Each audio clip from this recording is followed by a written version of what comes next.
All right. Dear students, today the topic of discussion is transport in animals, right? This is our new lesson, transport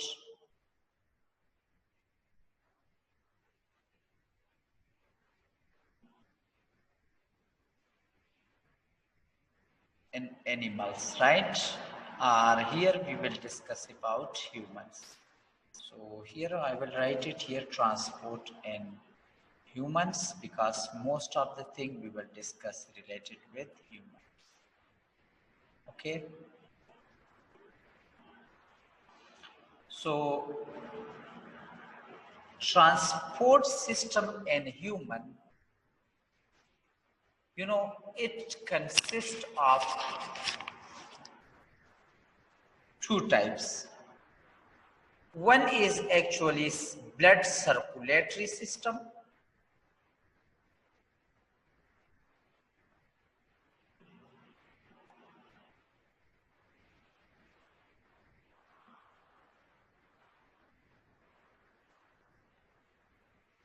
Okay, another one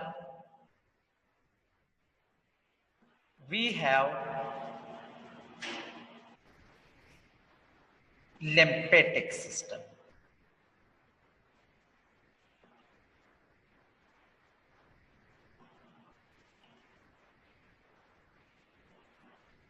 So in this chapter, we will discuss about these two transport system in human. Transport system is very important for every organism. Why? Through this transport system, our body cell need oxygen, so that this transport system oxygen will deliver to our body cell. Why our body cell need oxygen? Because for the process of the respiration, for energy formation. Okay, in our body, our body also need what? Glucose for respiration, for energy.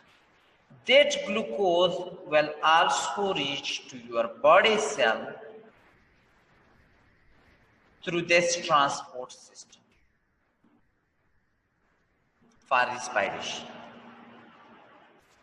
Waste products, metabolic waste products are producing in our body, like carbon dioxide, that will reach to lung for exhalation. That also need what? Transport system.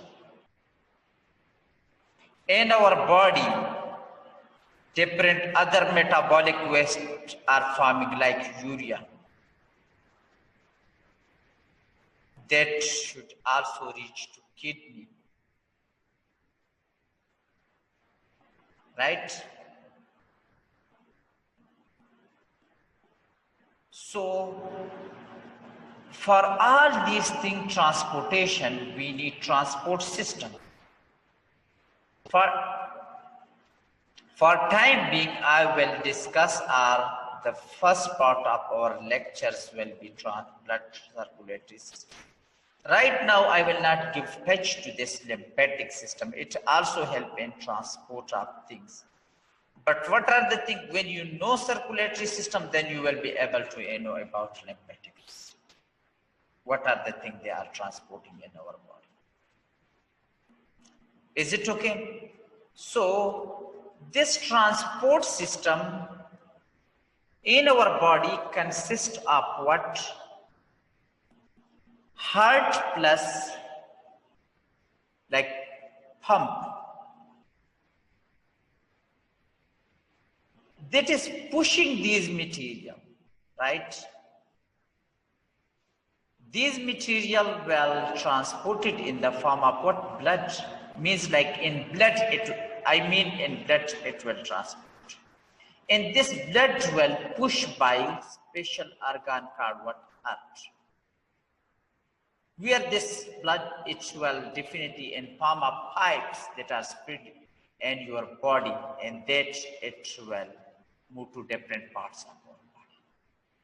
So heart is pushing that blood to that pipes, and that pipes we have different types.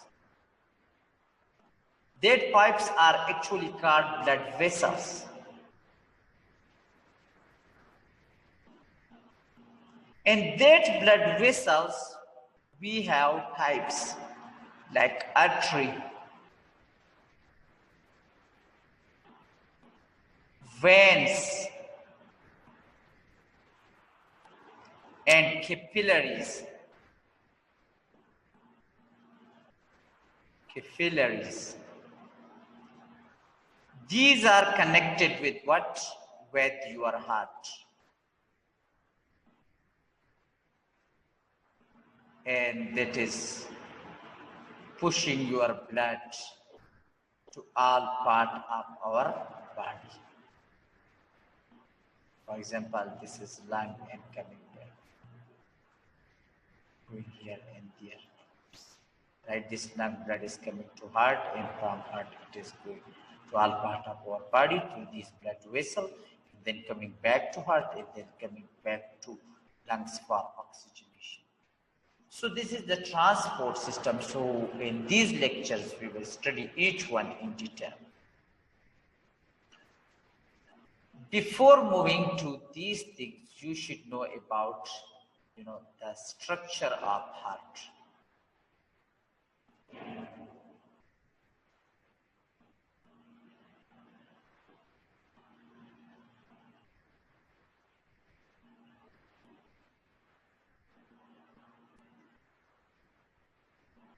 Our heart consists of 4 chambers.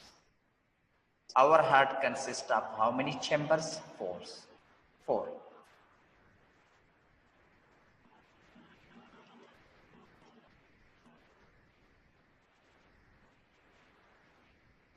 Two chambers we have up and 2 down. So the up 2 chamber are actually receiving the blood. That is called atrium. Right? So one is the one that is on left side called left atrium. Left atrium. And the one that is on right side, that is called right atrium.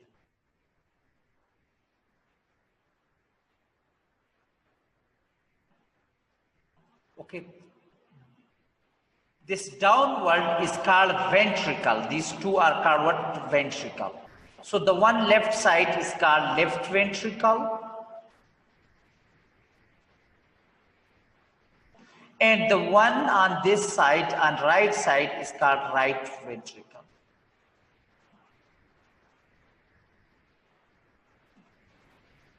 Is it clear? Now, what will happen? Blood will receive by this atrium, but left atrium will receive blood from lung, and right atrium will receive deoxygenated blood from your body. How? Let's see. But before going to that, you should know about this. Here is opening. Here is valve between left atrium and left ventricle. That valve is called what? That is called bicuspid valve or mitral valve.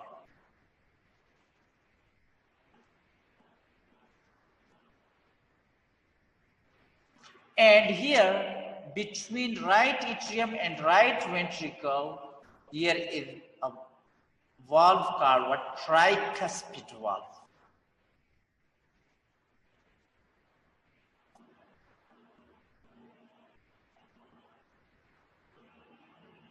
Am I clear?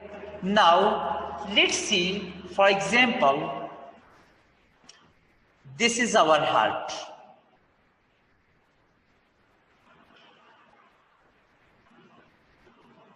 Okay.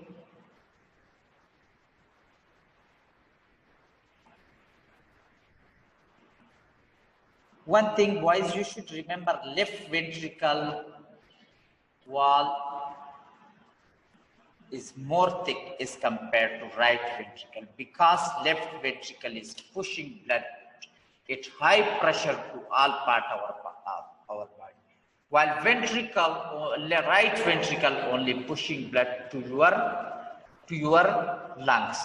So let's suppose these are 4 chambers of the heart, right? And this is lung.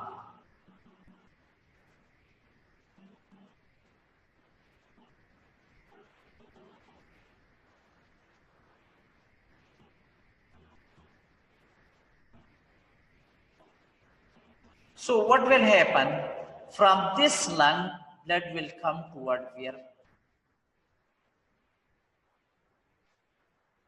To your right atrium. This blood is coming to right atrium from lungs. So if it is coming from lungs, so it means this is oxygenated blood, because oxygen already mixed with that. Right? And when it reaches to left atrium, that blood will pass through bicuspid valve and enter to left ventricle.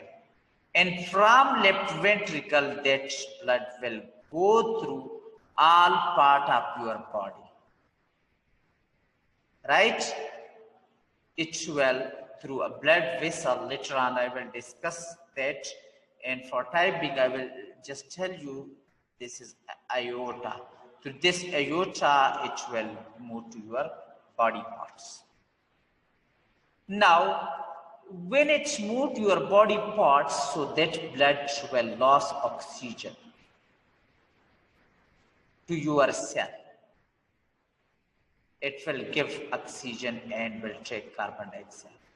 We know as a result of respiration, carbon dioxide will produce. So by the process of diffusion, carbon dioxide will mix with that blood and oxygen will enter from that blood to cell.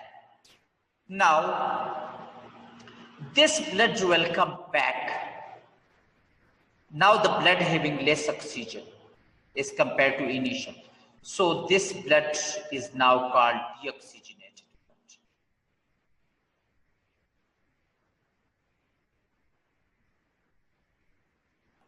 This blood will now come back toward where? To your right ventricle. This is right atrium. Blood will come to right atrium. This is right atrium. And from right atrium, that blood will pass through this valve, through this tricuspid valve, and it will enter to where? It will enter to right ventricle. And from right ventricle, blood will move toward your lungs. For what? For oxygenation. Now the blood vessel here that is going from right ventricle and taking blood to lung, so that is called what? That is pulmonary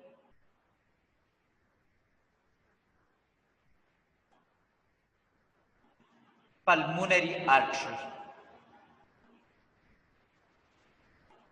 Right? While, so pulmonary artery here, it is carrying what? Deoxygenated blood.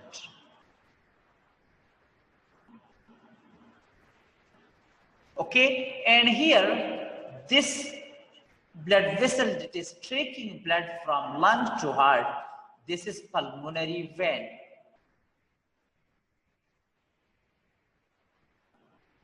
Usually, oxygenated blood will carry by artery, but here it is vein.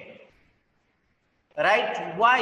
The first reason is, that in this case, if you see pulmonary artery, usually pulmonary artery will take oxygenated blood. Listen me very carefully. Usually listen my wording carefully again. Usually artery carrying oxygenated blood in your body, but in this case, pulmonary artery is taking deoxygenated blood. Why? Because we need in this place artery, because the pressure of heart is more on that.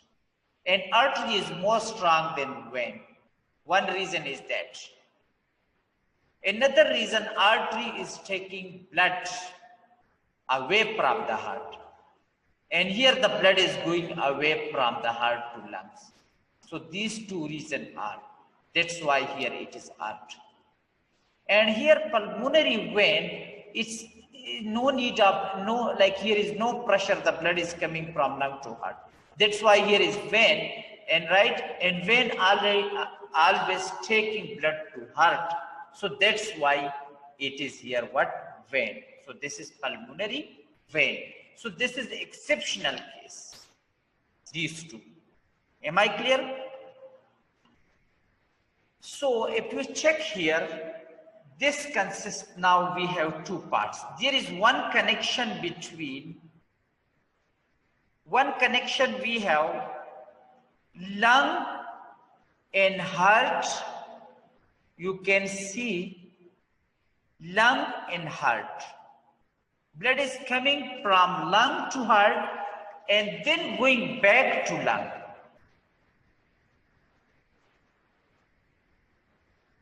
One loop is this. Another is blood is coming from your body and then to heart, and then from blood is coming to, and then from your body, I think I should make it more clear. So the first loop is lung, heart and lung, right?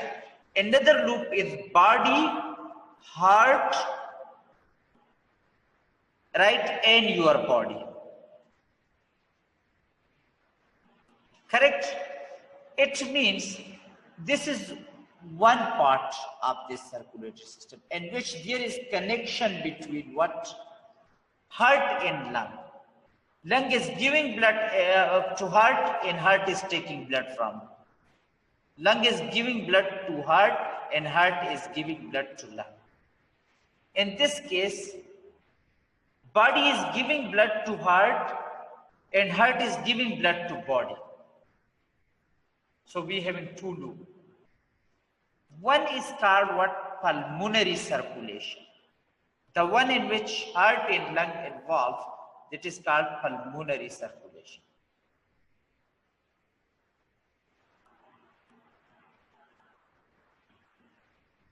And the one in which heart and body involved, that is called what? Systemic circulation.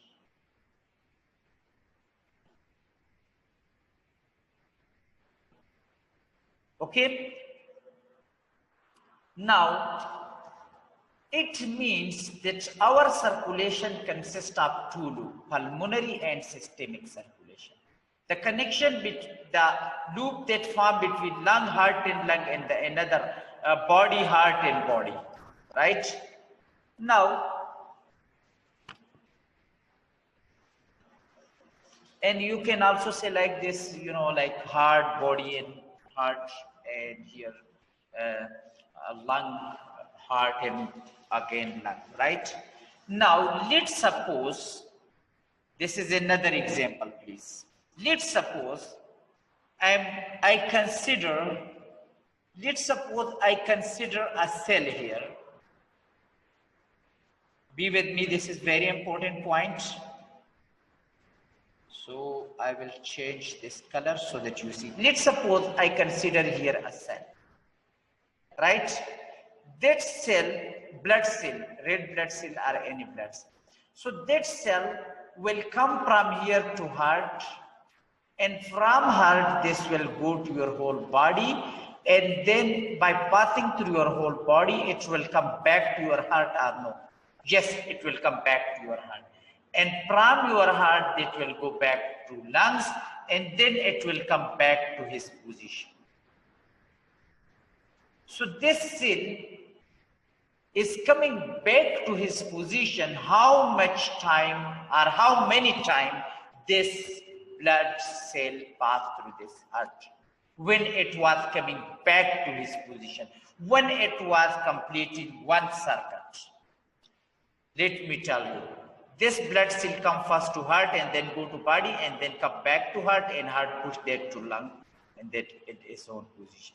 So it means first it come from lung and then go to body, and from body come to heart.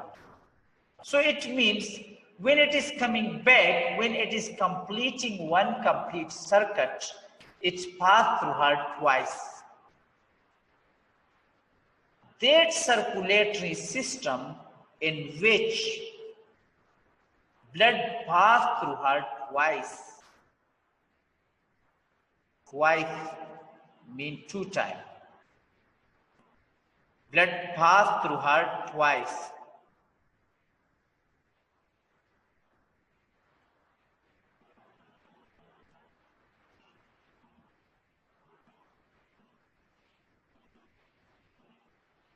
Through heart in one complete circuit, in one complete circuit. Means completing one complete loop, it's coming back, reached back to its position. CUIT circuit, right? So that is called what, that type of circulatory system is called what? Double circulatory system.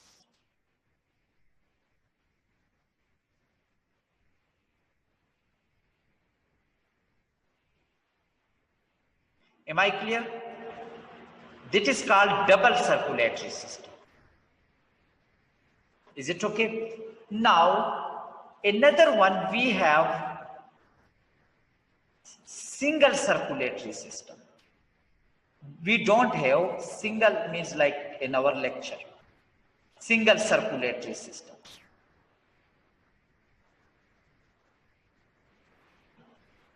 This single circulatory system is present in fish.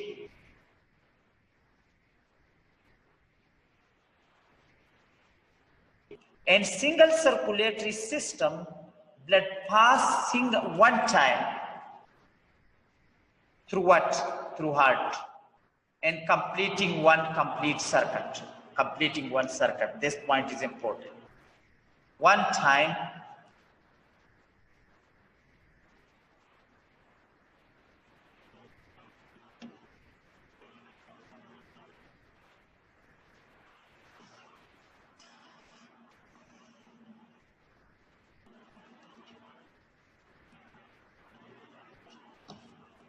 right? One time through heart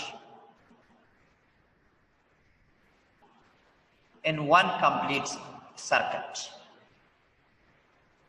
That's what you have to write it, okay? Now, how it is happening, we know that for oxygenation, fish is living where fish is living in water, so fish can extract oxygen from water. That taking oxygen from water, so the fish having special adaptation, fish having special structure called what? Gills.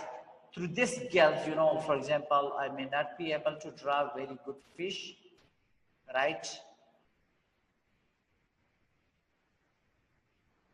Right, so here fish having gills that is well supplied with capillaries, so that blood come on. So through this gill they are taking oxygen. So from it means blood become oxygenated through this gill, and from this gill blood will go where? To heart of fish, and then that blood, that, you know, from this gill it will pass through whole body, so it will give oxygen, and that deoxygenated blood will enter back to heart of fish, and from heart of fish it will come back to that gills. Actually, heart of fish contain two chambers. Let me draw you that. Okay. All right. So one is called what? One chamber of heart is called atrium. That is receiving deoxygenated blood. And another is called ventricle. Am I clear? Now ventricle is pushing the blood to gills, right? So what will happen? For example, this is gills of fish. Am I clear? Through this gills, this is gills of fish, right? What will happen? From this gill,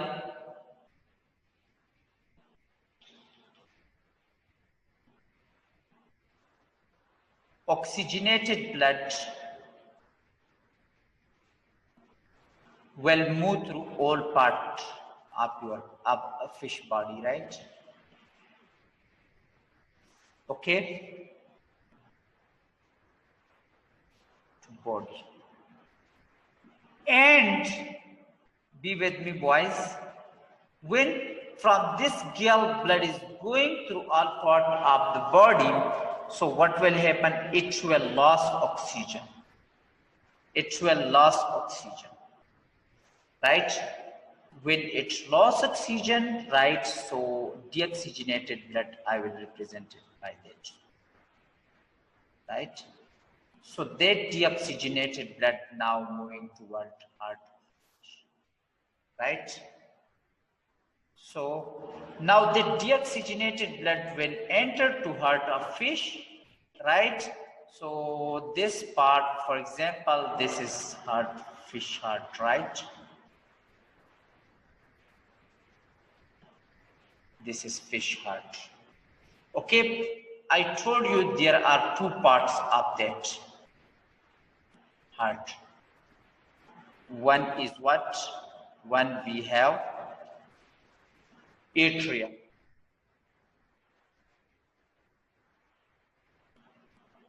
Another we have the up one, we have ventricle.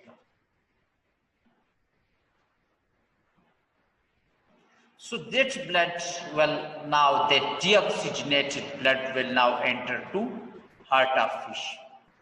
And from atrium it will go to ventricle, and from ventricle it will go back to where? To gills. It will go back to gills for oxygenation. Am I clear? So this one, if you see here in this case,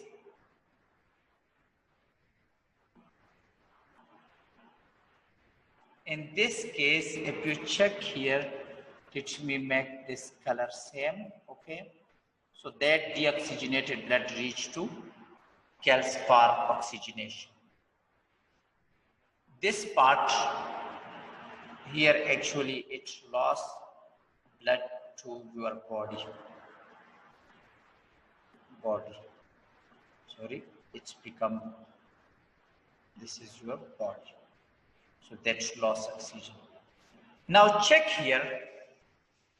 Let's suppose if I consider one red blood cell here. Let's suppose if I consider here in this position one red blood cell. That red blood cell will start moving from this position, and it will going like this, and it will reach to this heart. Correct? And from this heart, that will reach to gills.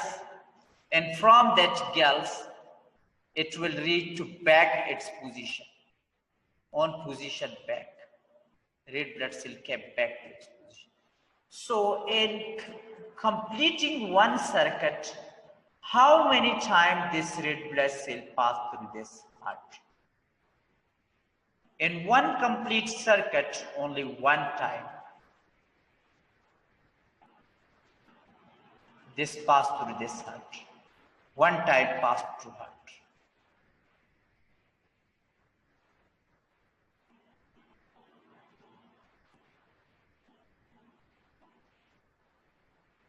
In one complete circuit.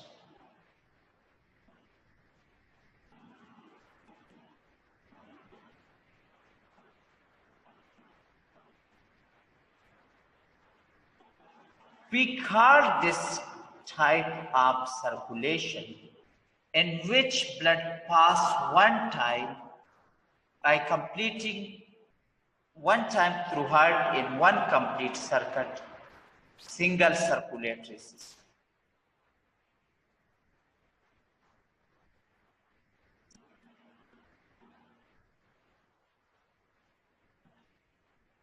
In single circulatory system, blood is moving slow as compared to double circulatory system. Why? Because blood is passing one time to that heart in one complete circuit.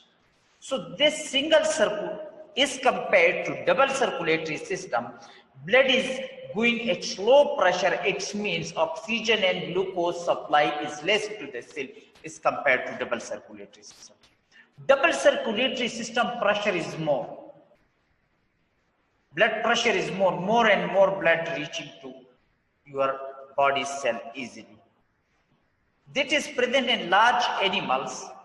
Why? So that the blood travel more distance and reach to more cells. And metabolically active animals, that is double circulatory system because their activities are more. Am I clear? All right, boys. Now check here. If you see blood, this is about, double circulatory system, and this one we have single circulatory system. So in this double circulatory system, this is in our body, right? So from here you can see blood cell will, for example, start motion. So it will, what will happen from here? We will consider blood cell from here, is I consider, right? So from lungs, blood is going to your left atrium. From left atrium, it is passing through bicuspid valve. From bicuspid valve, the heart is pushing blood to all part of your body, right? So this is aorta. From then aorta divide into arteries and then arterioles and then form capillaries, very thin blood vessel. Thin. Why? So that oxygen diffuse. So it give oxygen, it become deoxygenated. Now that blood will move back toward right atrium. And from right atrium, blood will go toward right ventricle by passing through tricuspid valve, and then it will go back to lung, right? And from lung oxygenation will happen. This cell will reach to its position again. So you check here, this cell is coming to heart and then going to all part of the body and then coming back to heart. So coming to heart, going back to body and coming back to heart and then going to its position. So how many times it passed through heart? Twice. In this case, let's suppose I am considering this cell here. So it will move to all part of our body and will give oxygen. And then that cell will come to atrium, and from atrium it will come to ventricle. From ventricle it will go back to gills. So how many times? Only one time it passes. Right or no? Only one time it passed in completing whole circuit through heart. Okay, here in this case, if you see here, in this case, it is coming from, in this double, it is coming from lung to heart and then going to, from lung to heart and then going to body. And here this is coming from gills to all part of the body, not going to heart, right? But going first to body and then coming to heart. That's why it is passing one time. Okay, so the advantage of double or single circulatory system, this is very important. So is one I told you that in double circulatory system, blood is going at high pressure. Okay. Another end, if you check here,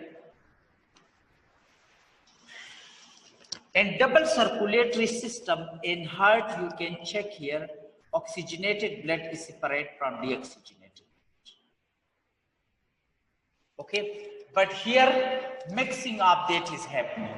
Means like there is no walls in the heart to separate oxygenated from deoxygenated, right?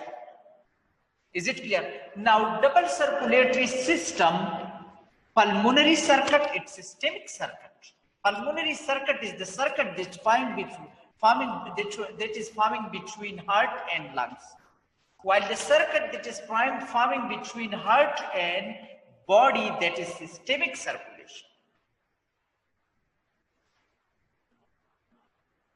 So dear students, in today's lecture we will discuss about transport in animals. Okay, a circulatory system, it is a network of blood vessel. The heart is pump that keeps blood flowing through vessel, right? So it is the system of blood vessel plus heart. Heart is actually pushing the blood to that blood vessel, and through that blood vessel that will reach to different parts of our body, right? Now,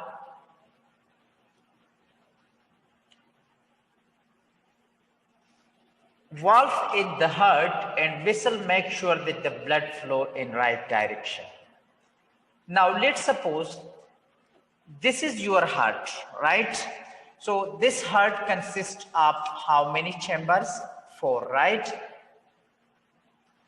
One side is right side of the heart, another is left side of the heart. Left side of the heart concerned with oxygenated blood. Left side of the heart actually receiving the blood from lungs. You can check here, blood is coming from lungs to left side of the heart. And after that, that blood will move to different parts of our body. Am I clear? While the right side of the heart is receiving blood from your body, receiving deoxygenated blood from your body, and that right side of the heart will push the blood to your lungs. Am I clear? Now, let's see here. First of all, oxygenated blood is coming from lung. That oxygenated blood will enter to atrium. Where it will enter? To heart atrium. Okay? Left atrium, and then that blood will pass through mitral valve or bicuspid valve. It will enter to left ventricle. Okay, and from left ventricle, that blood will move here. That blood through aorta, it you can check here, through this aorta, blood is moving toward your body, right?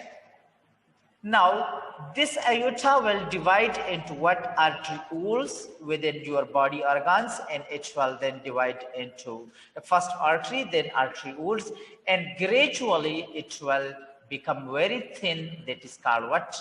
Capillaries. Now, capillary is one cell thick layer. If you check this capillary, you will find it is only one membrane and one cell thick. It means one cell thick. Okay, in this capillary, actually blood is going. In this capillary, what is going? Blood.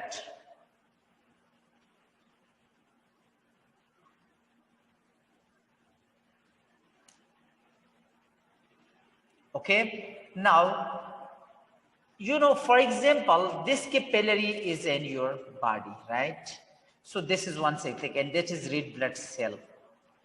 From this red blood cell, oxygen will enter to your body cell by the process of diffusion, and from your body cell, carbon dioxide will enter to this capillary. So here, when this oxygenated blood lost oxygen, so oxygen will decrease in it. While carbon dioxide, it will take from that cell, so carbon dioxide will increase. Means initially there is compared to initial, now carbon dioxide, this blood having more. So this blood is now called what? Deoxygenated blood. This deoxygenated blood have to enter to right side of the heart. Now, remember, these capillary will combine and it will form first venule, then several venule will combine, that will form vein, and several vein will combine, that will form a big vein called what? Vena cava. One vena cava will come from up, another will come from down. The one that is coming from up called superior vena cava, and the one that is coming from down called inferior vena cava. Right? Through this deoxygenated blood to your will enter to right atrium. and from right atrium it will passing through tricuspid valve, it will enter to right ventricle.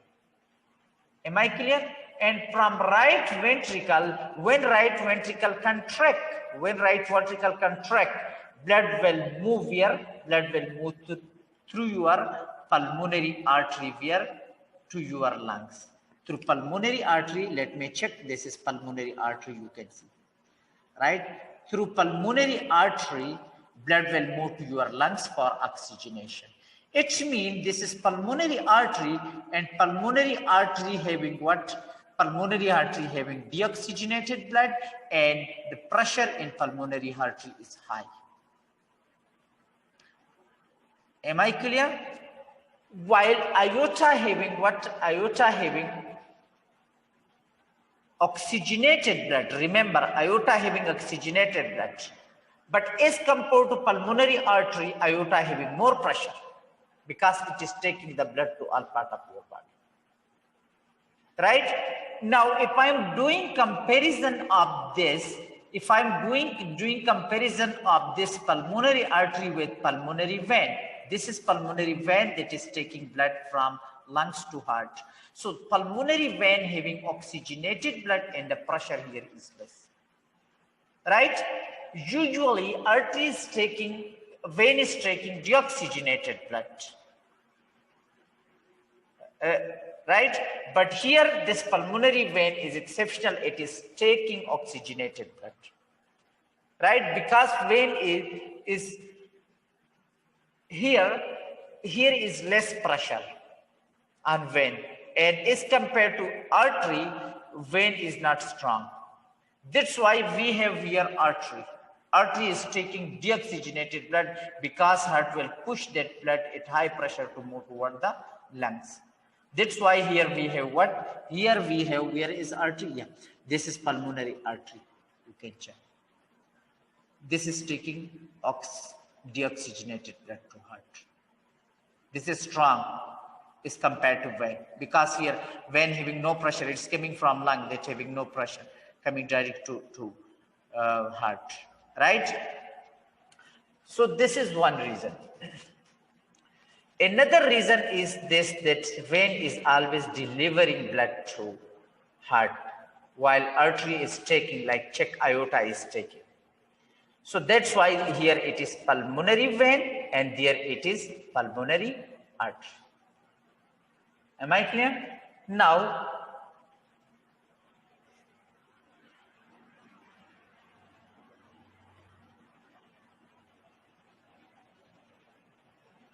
look at here, this is heart, right? This heart is receiving blood from lung.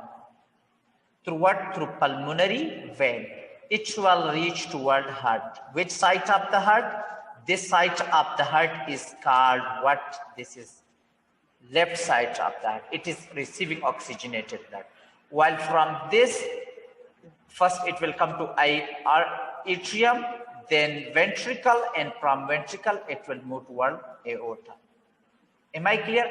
And this aorta will take blood to your all parts of your body. And you know, when this aorta convert into arteriole, artery, and then capillaries, it will lose oxygen. Actually, that will lose oxygen. That will become deoxygenated. That deoxygenated blood will come through your vena cava, superior vena cava and inferior vena cava. Here we mention only the inferior vena cava, the one that is coming from down, right? So from this vena cava will enter, blood of vena cava will enter to your right atrium. And from right atrium, blood will come to ventricle, and from ventricle, blood will move through pulmonary artery. This is pulmonary artery, this one, right? To lungs. Here, high carbon dioxide in this blood, low oxygen as compared to initial.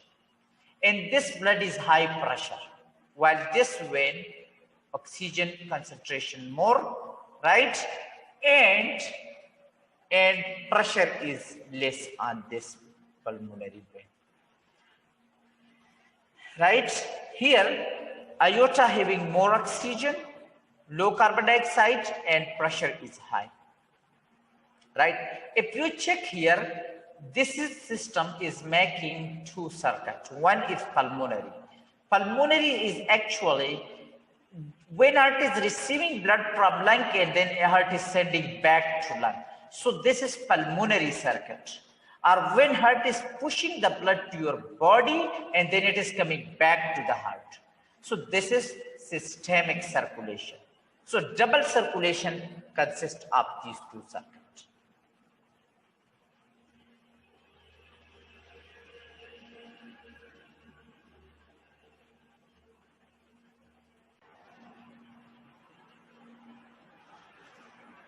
This one is pulmonary circuit and this is systemic circuit.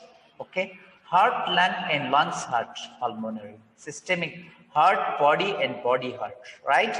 So the blood is passing through heart twice in one complete, twice on one complete circuit. How? Check it here. Let's suppose I consider one cell here, right? So if this blood is entering to heart, and from heart it will go back to the body, and from body it will come back to the heart, and from heart it will go to lungs, and then it will reach to its position. So this blood passed through this heart twice when it was completing, when it is completing one circuit. From here it enter and then go to body and then come back to heart. So it's come two times enter to heart. So this is what double circulatory system. While in single circulatory system, I discussed with you already, only one time it will, right? So when blood flow through lungs, it lost a lot of pressure that is given to it by pumping up heart. So this low pressure is delivered back to the heart, which raises its pressure again before sending up to the rest of the body. When blood flow to lung, when blood come to our lungs, right, it lost the pressure. So it will come back to heart, so that heart push it and push it back to the body with high pressure. It increases the pressure. Tissue that are metabolically very active need a lot of oxygen delivered to them as quickly as possible. So it means more and more blood is going to your body tissue, more and more oxygen is going for the process of respiration in your body. Those tissues that are metabolically more active, like muscles, you are doing more work on that, you need more oxygen. Fish have single circulatory system in which the blood passes once on one complete circuit. It means that low pressure blood is delivered around fish body. So this blood travel much more slower to fish body organ than it does in mammal. Now this is structure of the heart, right? Left atrium, left ventricle. Am I clear? So blood is receiving from pulmonary vein by what? By left atrium. Pulmonary vein is coming from lung, right? And then it will pass through which valve? Mitral valve or bicuspid valve. And this blood, when atrium contract, all the blood will come to left ventricle. And from left ventricle, blood will pass through this valve. So the name of this valve is what? Aortic valve. Is it clear? And this side of the heart, if we check the muscle of left side of the heart ventricle is thick. Why? Because it is pushing the blood at high pressure to all part of our body, so it should be thick as compared to the right side. Am I clear? This is right side of the heart, this part. Right side of the heart is receiving blood through vena cava, from inferior vena cava and superior vena cava. Superior coming from upper body parts, inferior from down. Deoxygenated blood will received by right atrium, and then it will pass through tricuspid valve, the valve that is present on right side of the heart between atrium and ventricle, called tricuspid valve. And that deoxygenated blood will pass through this pulmonary valve and will enter to pulmonary artery. Through pulmonary artery, that blood will reach to lungs for oxygenation. Am I clear? All right. Now, you can check here, this part that is separating this one side of the heart from another. This is called septum. Septum divide the chambers on the left hand side from the right hand side. Is it clear?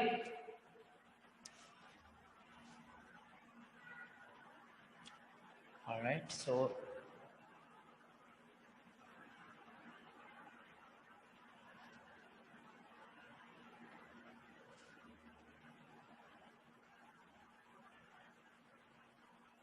now remember boys, we have two valves, right? One is bicuspid, right? That is on left side. And another we have tricuspid.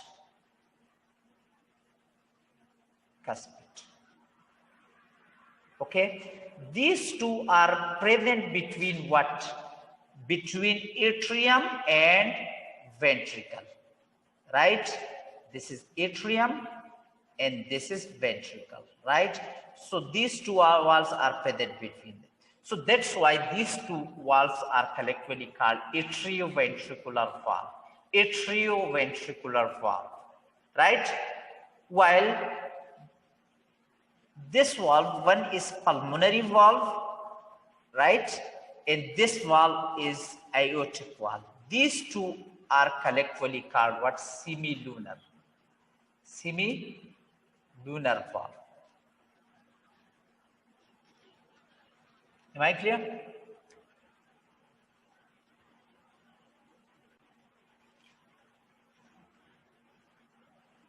We discussed about this already. The left ventricle pumps blood all around the body.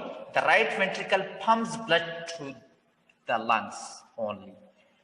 And lungs, which is very close to heart, need that's no more pressure is compared to right ventricle.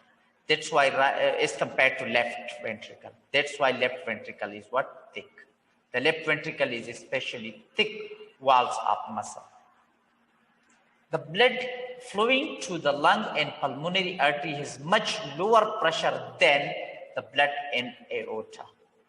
It means the blood this is going from left side of the heart through aorta that having more pressure is compared to pulmonary artery. That's why the left ventricle should be thick valve to be strong so that it push the blood at high pressure.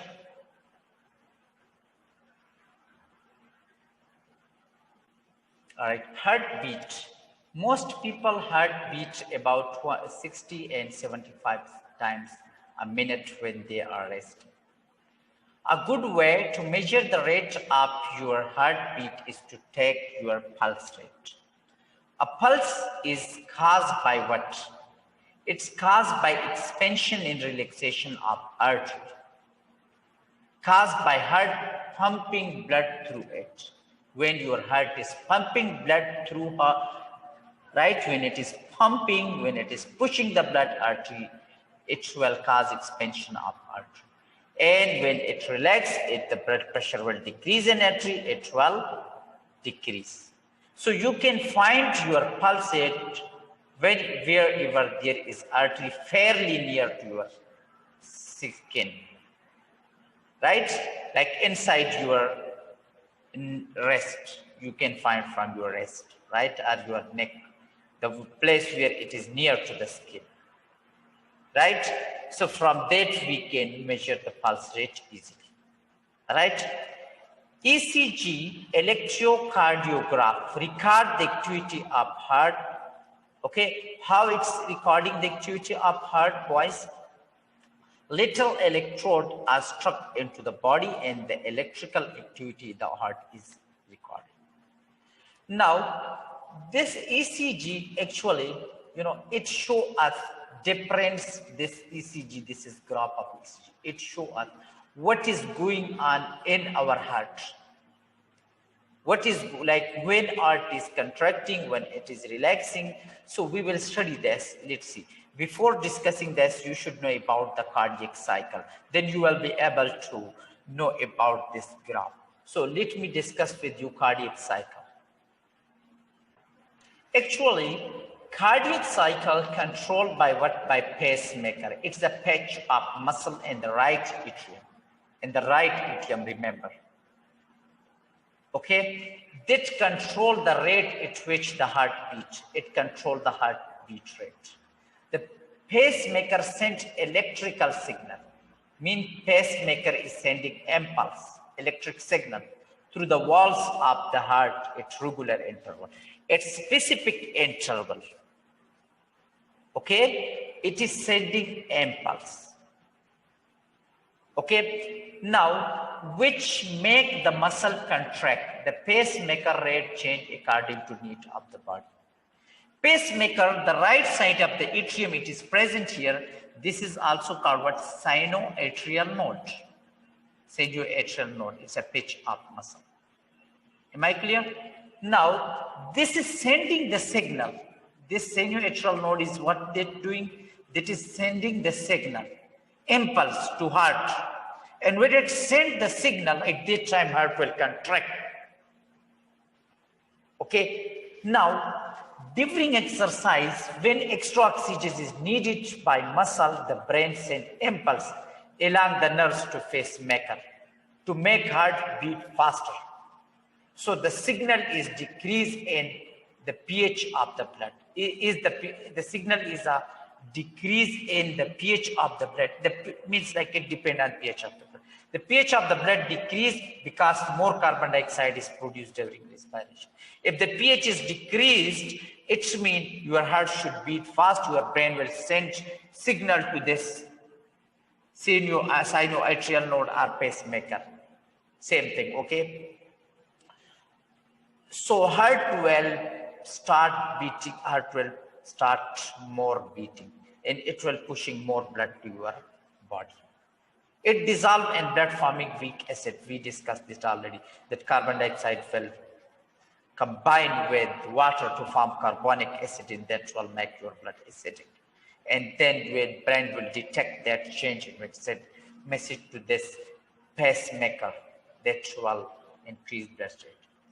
If pacemaker stop working properly, an artificial pacemaker can be placed in person's heart. It produces an electric impulse at regular rate, about one impulse per second. About. Am I clear? So from here we understand it that as a node are also called pacemaker, it is controlling our heartbeat. Normal heartbeat we discussed already, right? 60 to 75 in that range. Normal when your all body activity now. Now, if you check here, we have two phases of the heart. One is called systole and another is called diastole. Systole is the contraction of heart. It's called systole. While diastole is relaxation of heart. If you are forgetting, take it S for C, contraction. When heart contracts, this is called systole. If atrium contract, that is called atrial systole. If ventricle contract, this is called ventricle systole. If atrium relax, this is called atrium or atrial diastole or ventricular diastole.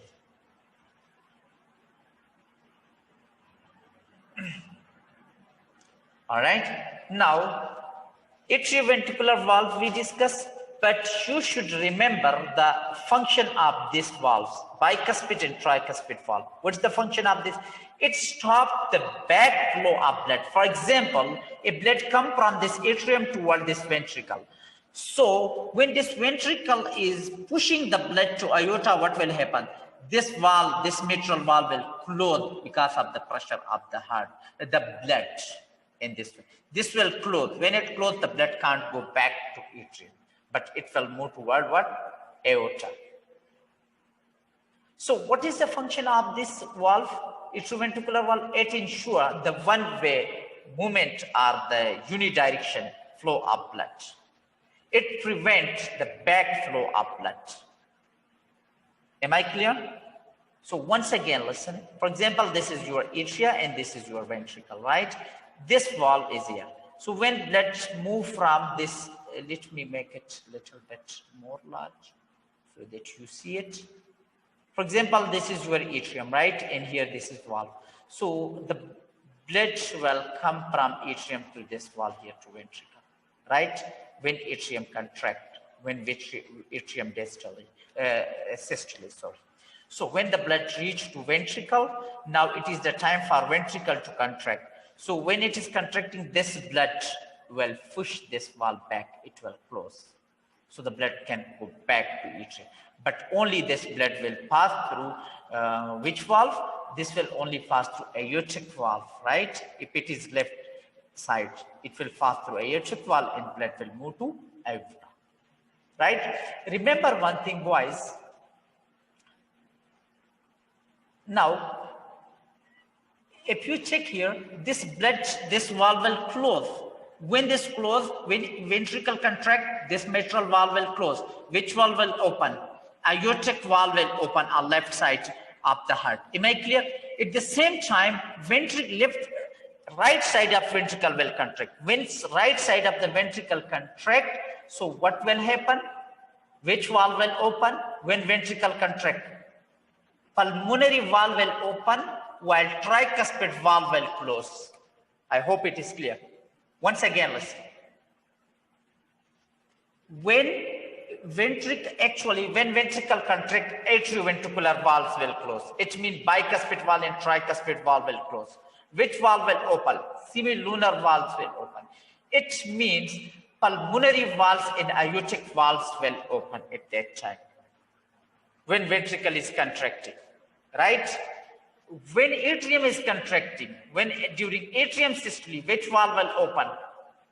Tricuspid valve and bicuspid valve will open, right? While the other valve, that is semilunar valve, that close. Okay? Dear students, this is cardiac cycle, right? So you can check here. In first atrial systole begin. Atrial systole means atrium contract. When atrium contracts, so this valve open. Which valve? Bicuspid valve and tricuspid valve open.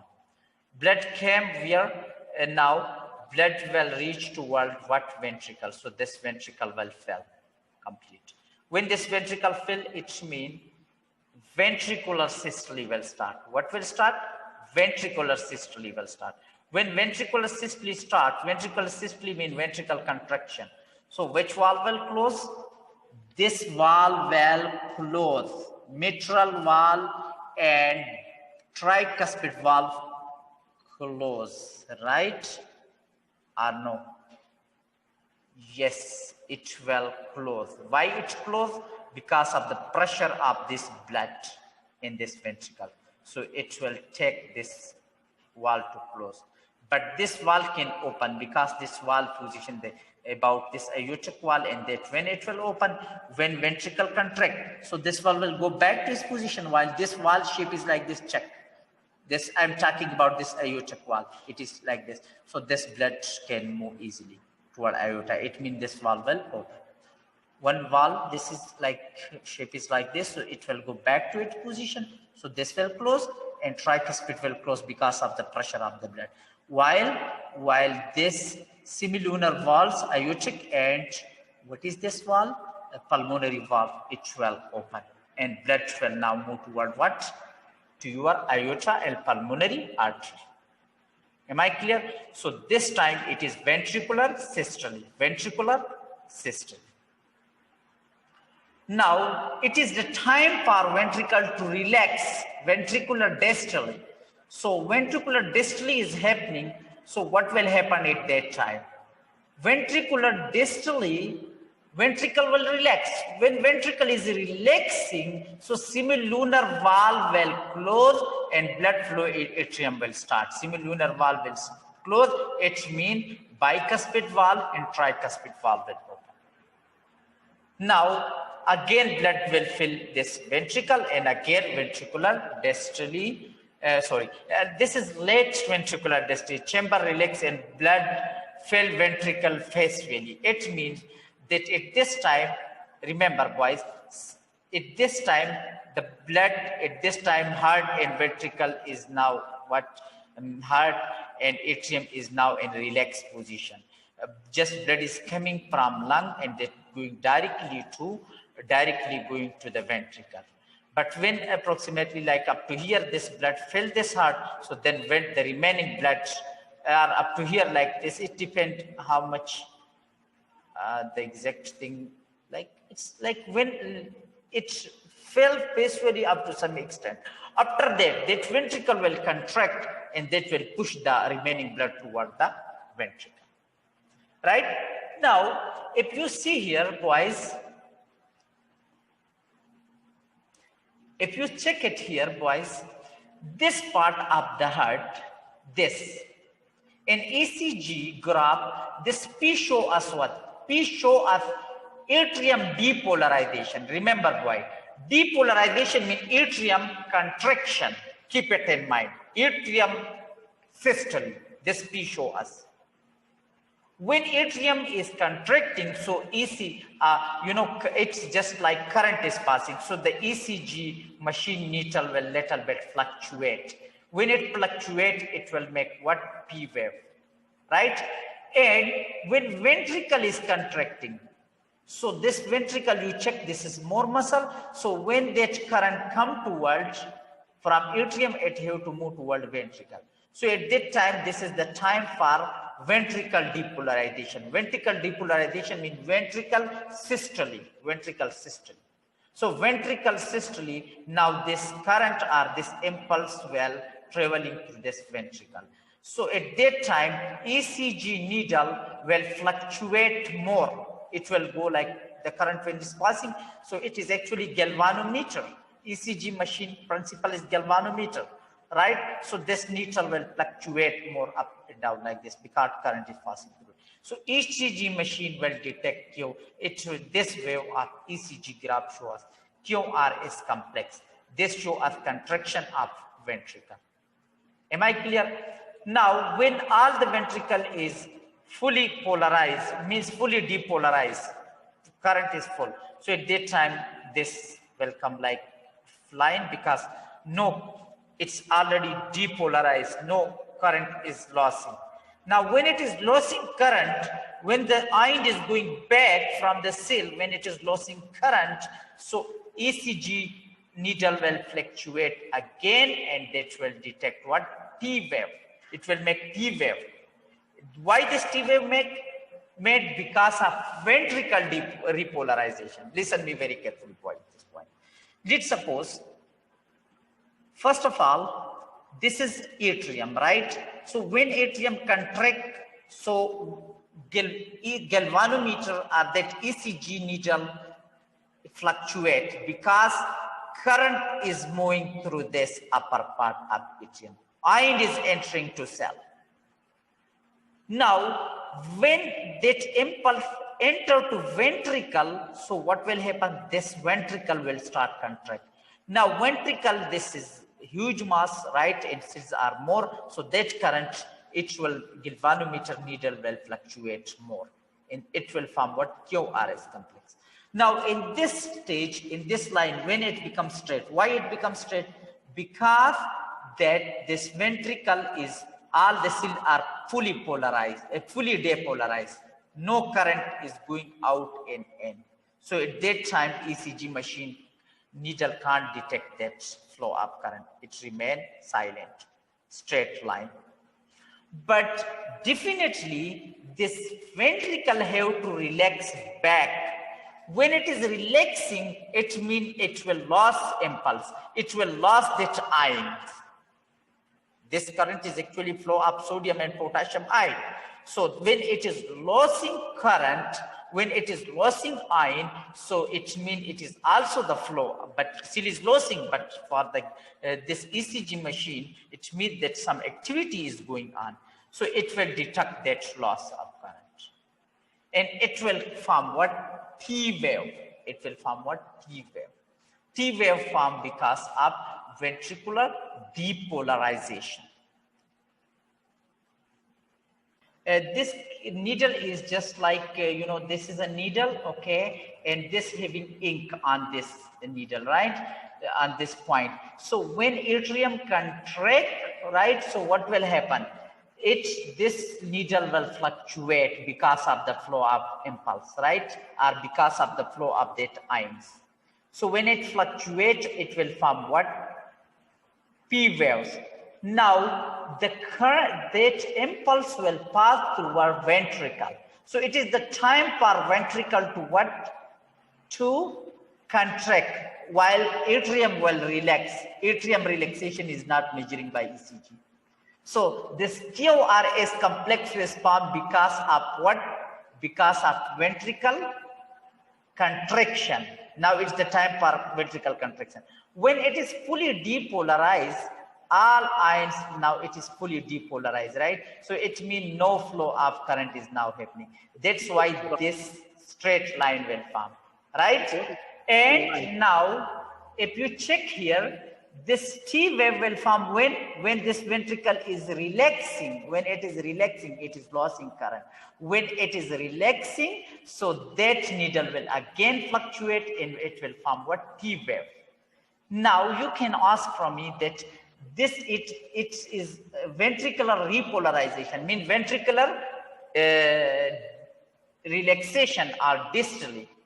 But here in this, it's not here atrial relaxation, not measure this. Why? Because at that time ECG machine is busy with ventricular contraction, that is measuring ventricular contraction. Okay, Mister. Okay, all right. Now up to here, I hope it is clear.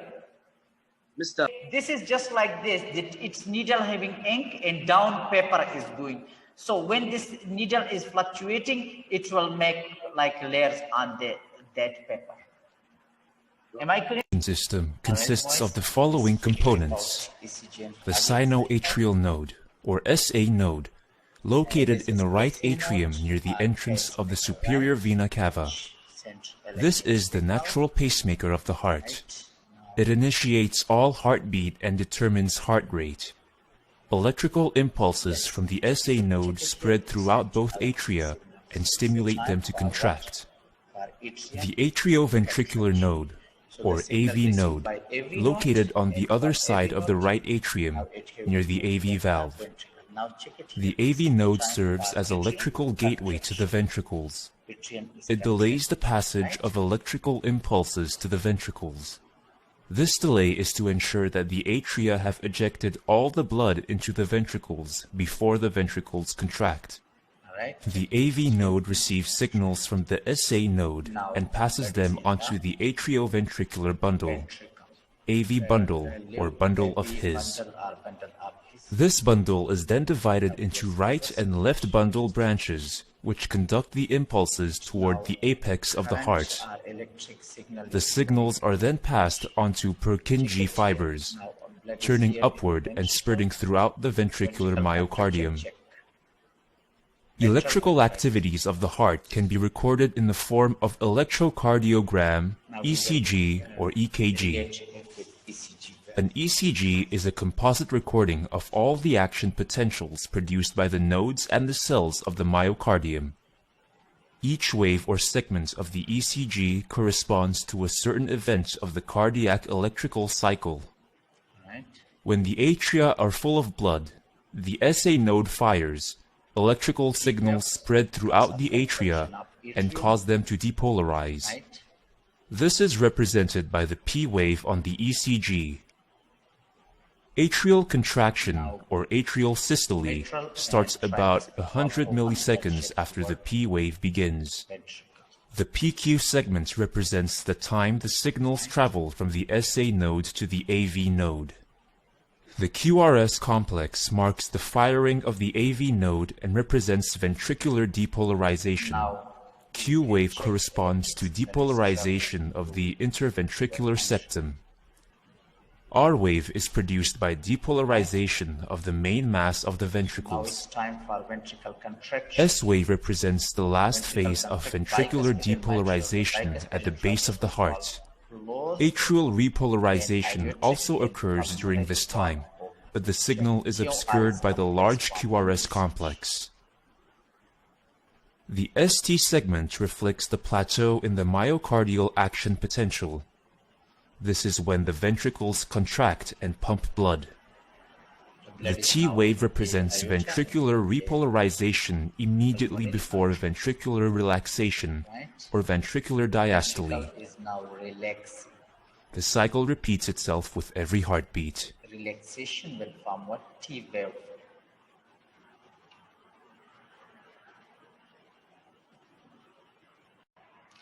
Dear students, topic of discussion is blood vessels, right? You know, these are special pipes through which blood transport to different parts of our body, and that blood will collect through these blood vessels and it will come back toward our heart, and heart will push that blood to lungs, right? Now, we are going to discuss about different types of blood vessels. So we have three types of blood vessels. First one we have arteries, another one we have vein, and third one we have capillary, right? So first one artery, second one vein, and third one we have capillaries, right? Arteries is actually taking oxygenated blood.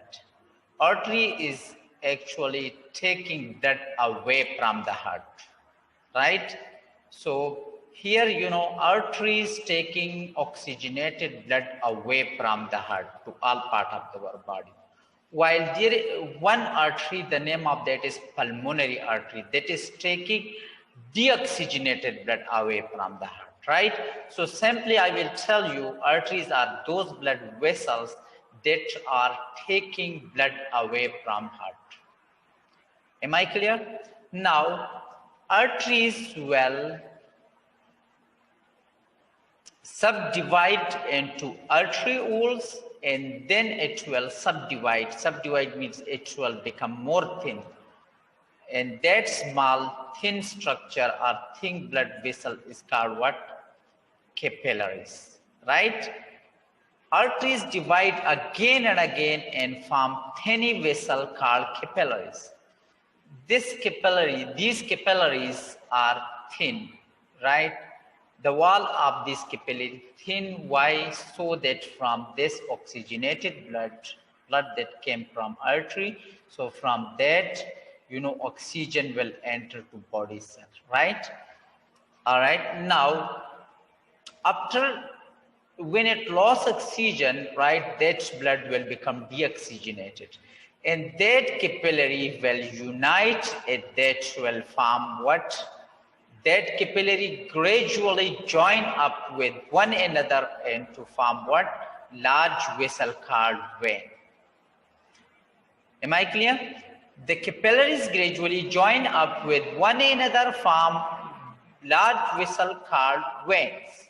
So first it is venules, and then venules combined together, it will form what? Veins. Am I clear? Now several veins will combine together, that will form what? Vena cava. Am I clear? All right. Now this vein is actually carry blood toward heart. The function of vein is to carry blood toward heart. Vein is collecting blood from the body and giving back to heart. Am I clear? While that heart will push that blood toward your lungs.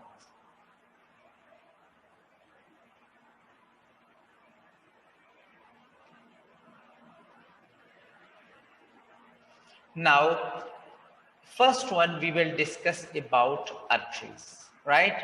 Arteries, the blood in artery is very high pressure. Blood in artery having high pressure. Why? Because heart is pushing blood to heart. That's why the wall of arteries should be strong. The wall of arteries should be strong. Okay. So to be strong, for that reason, artery having thick muscular wall. Artery having what? Thick muscular wall. Okay. This is one adaptation in artery, that artery is having thick muscular wall. Another, the blood does not flow smoothly through it, pulses through the artery at a very high pressure. You know, the blood that is going in artery, it is not going in smooth way.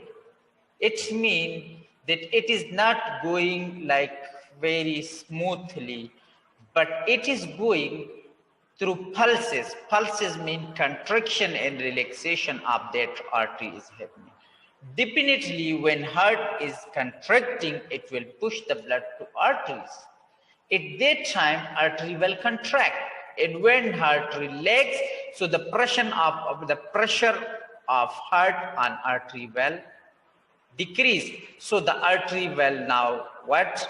Now it will relax. Am I clear? So it pulses through artery at high pressure. It means when heart is contracting, the pressure at that time is very high on arteries. So this is another reason. For that reason, artery should having extra support. One, we discussed already that it is what? Having thick, smooth muscular wall to withstand that pressure. While the artery having elastic tissue in their wall, that can stretch and recoil.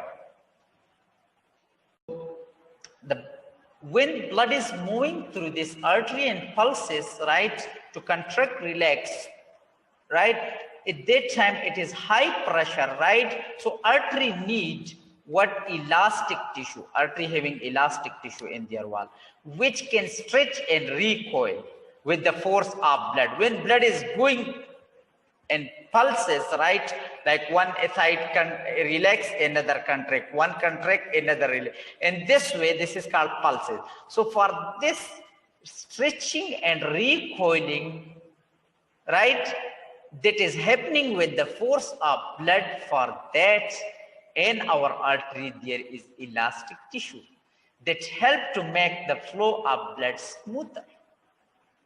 Am I clear? Now, you can feel your artery stretch and recoil when you feel your pulse in rest. So the pressure of blood in artery can be measured with sphygmomanometer. It is device, right, measure with, right, or through you can make it. This is through which we can measure what? Pulses. Remember this word, this name is also important, you should remember. Okay, now up to here, we discuss about artery adaptation. One is thick wall, right? Another one is thick wall to withstand that high pressure of blood. Another, artery is having elastic tissue so that it stretch and recoil when blood is moving through that. Okay. Now, you can see here, this is three layers of artery. First one you can see, then middle, and then it is inner, right? So the first wall you can see, this is called Tunica Externa. Middle is called Tunica Media, and inner is called Tunica Intima. No need for you to learn this name for your IGCSE syllabus. You should know about, middle wall, inner wall, and external wall, right? So Tunica Externa, then Tunica Media, and then Tunica Intima. This Tunica Intima having other cells that make a layer over that is called what? That layer is called endothelium lining. And the cells here is what? That cell is called squamous cells. Squamous cells are those cells who 2 inches become narrow, whose 2 inches are what? Narrow at both sides, right? So the importance of this squamous cell is they can attach with each other like this easily, right? Now this squamous cell make a layer. That layer is called what? Endothelium. endothelium lining. This make a smooth layer. So through this endothelium lining, blood can also move what? This make that smooth layer. So through that, blood can also move easily. Now, another we discuss about artery is artery lumen is what? White. This lumen, remember boys, this lumen, the inner region of artery where blood is moving, this hollow region where blood is moving, right? This region is covered, you know, this is endothelium lining, and this open space is called what? Lumen. Now through this lumen, you know, blood can, it is white, this lumen is white, artery lumen white. So for that reason, artery lumen narrow, I'm taking my word back here, artery lumen is narrow is compared to vein. Why? Because if it is narrow, it can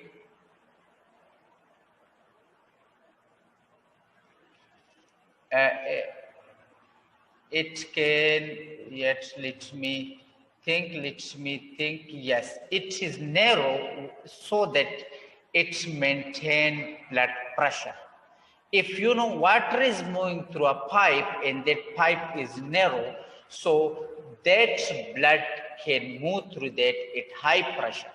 If it is narrow, so it means blood is moving through this lumen at high pressure. This lumen is actually, this narrow lumen is maintaining blood high pressure, and so that blood reach to each part of our body from heart easily, right? So this is another adaptation in artery. Now, another adaptation in artery, artery having no valves. I will tell you later on about the valves in vein. Why artery having no valves? So that blood move through this artery. Valve is, for example, it is artery. So inside that artery, there in vein there are valves, but here in artery no valves. Why? So that blood move through that without any resistance. So these are the adaptation in artery.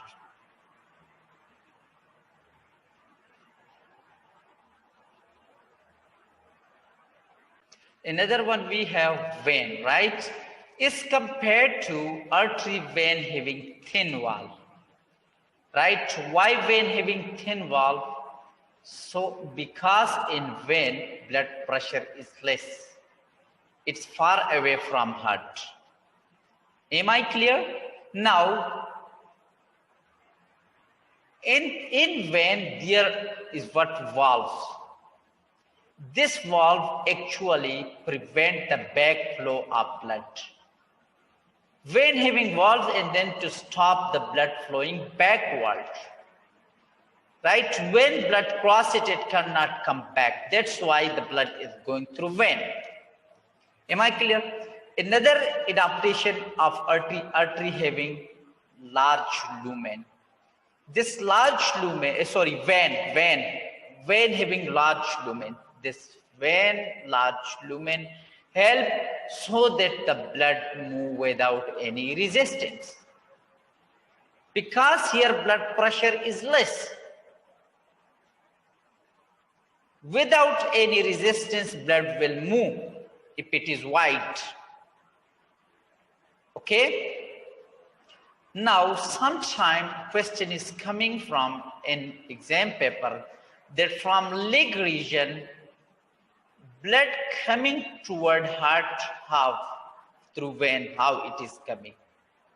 Definitely the blood can go down because of the gravity, the blood can, but you know, when my muscle is contracting and relaxing, it is squeezing this vein and that is contracting, right? So that is pushing the pressure on this vein and vein up.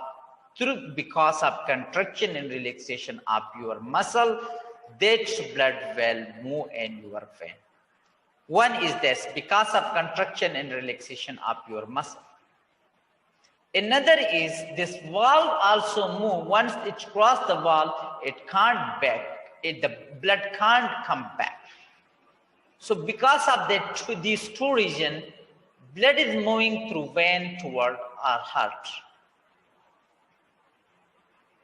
Am I clear?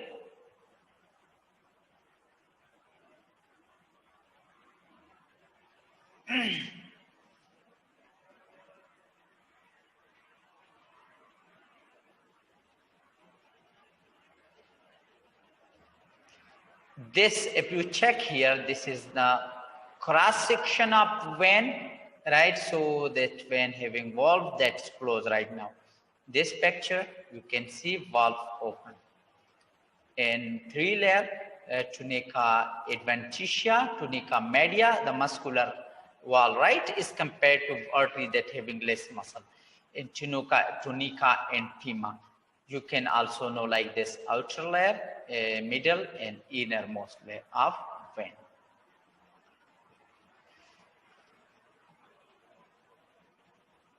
All right, so blood is also kept moving in vein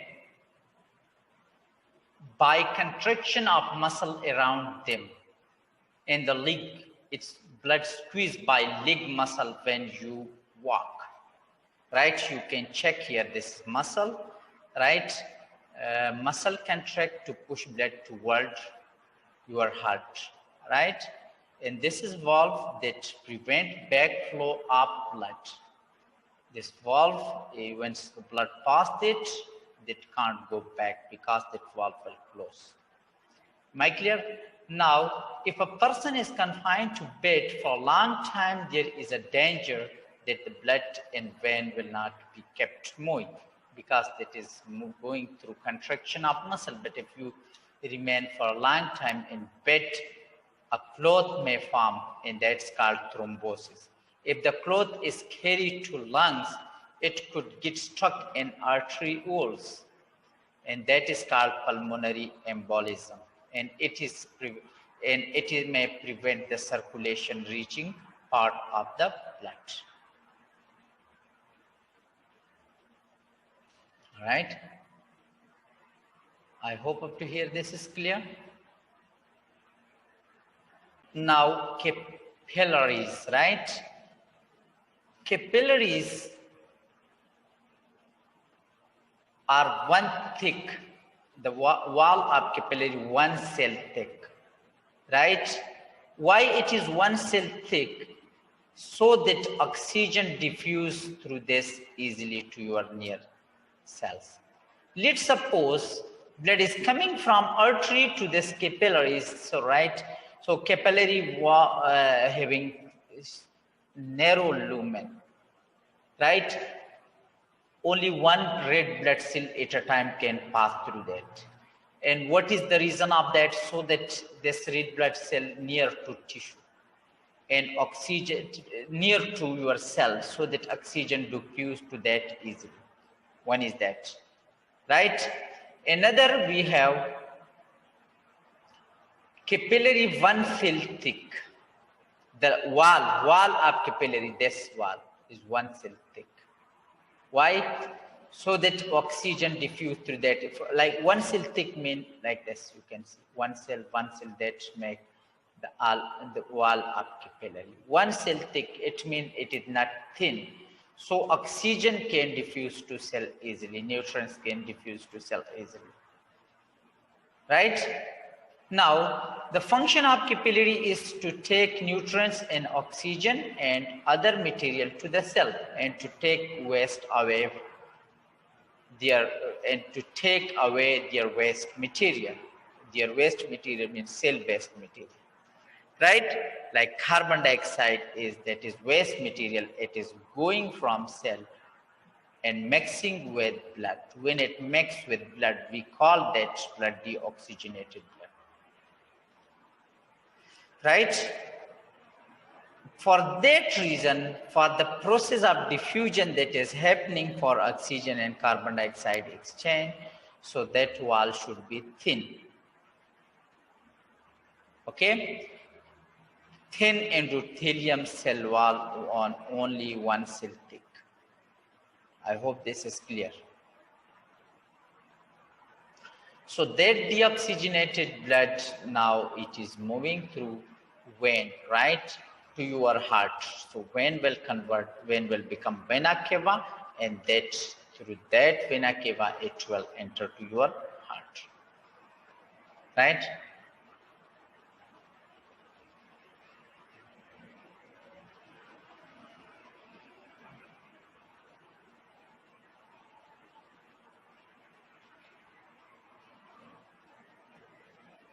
The difference between all these also clear from this picture. You can see vein, artery, right, and then it's invert into capillaries, and then capillaries will form what? Even it's lost oxygen, that deoxygenated blood, and capillaries will combine together, and it will form venule, and later on it will form what? A vein. So you can see vein, lumen, wide lumen, and here what? Here the lumen is narrow in artery. So you can see the difference that we discussed already. So from this picture, the difference is clear. I hope up to here is clear to you all. You know, when this arterioles divide into small thin capillaries, right? So you can see here is divide into small thin capillary, it become branch. It means that distribute to all your body tissue or to cells, right? So when it become branch, so it blood divides. So the importance of this is that now it lost the pressure. The pressure here decreased. So importance of this losing pressure is, one is the blood will take time to pass through your cell, so that it give oxygen and collect carbon dioxide easily, so that blood having time, right? One important is that, so that when it is passing, so the blood should pass slow, so that it give oxygen and take carbon dioxide. One important. Another thing, it's loss pressure. Importance of that is, if it is not losing pressure, so the capillary wall is thin, so capillary may burst. So for that reason, it's lost pressure. The difference you can also see, it's also clear from this. Check it here. Artery having thick wall, right, and having narrow lumen to maintain blood pressure, and vein having wide lumen, because vein, so that the, if you know, if in vein this lumen becomes narrow, so and when there is no pressure, so blood, that narrow lumen will be a problem, that will show resistance to blood, right? And so if vein having less pressure, it doesn't even know, but if vein having less pressure, so blood will move through this wide pipe easily, wide lumen, it will go through that easily. And this is capillary wall made of single layer of cell and very small lumen. The difference you can also see in this table, and the structural adaptation for each already mentioned. Okay, we discussed all that now. See, wide lumen of vein offer less resistance to blood flow.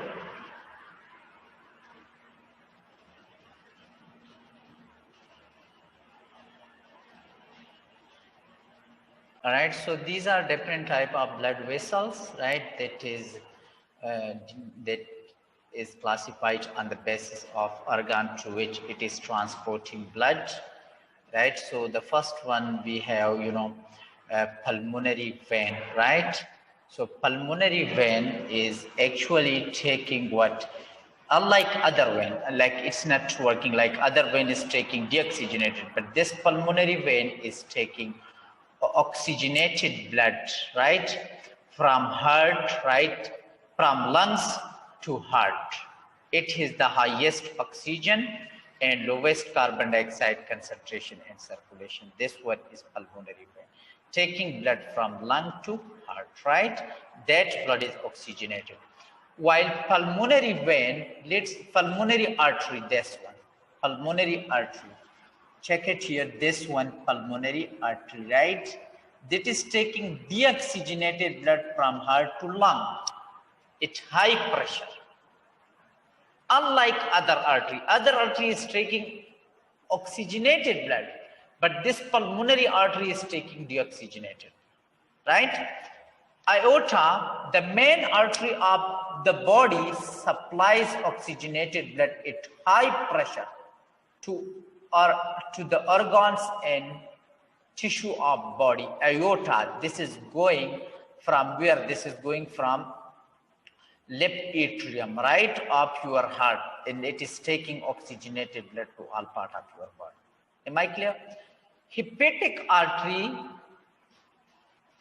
is what? Hepatic artery is carrying oxygenated blood to liver. Hepatic is the word used for liver, right? So hepatic artery carries oxygenated blood to liver, right? While hepatic vein taking deoxygenated blood from liver to your heart,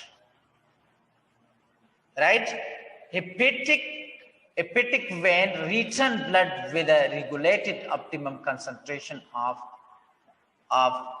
food substance to the circulation. I will discuss that. What does it mean by regulate optimum concentration of food substance? But for time being, just keep it in mind.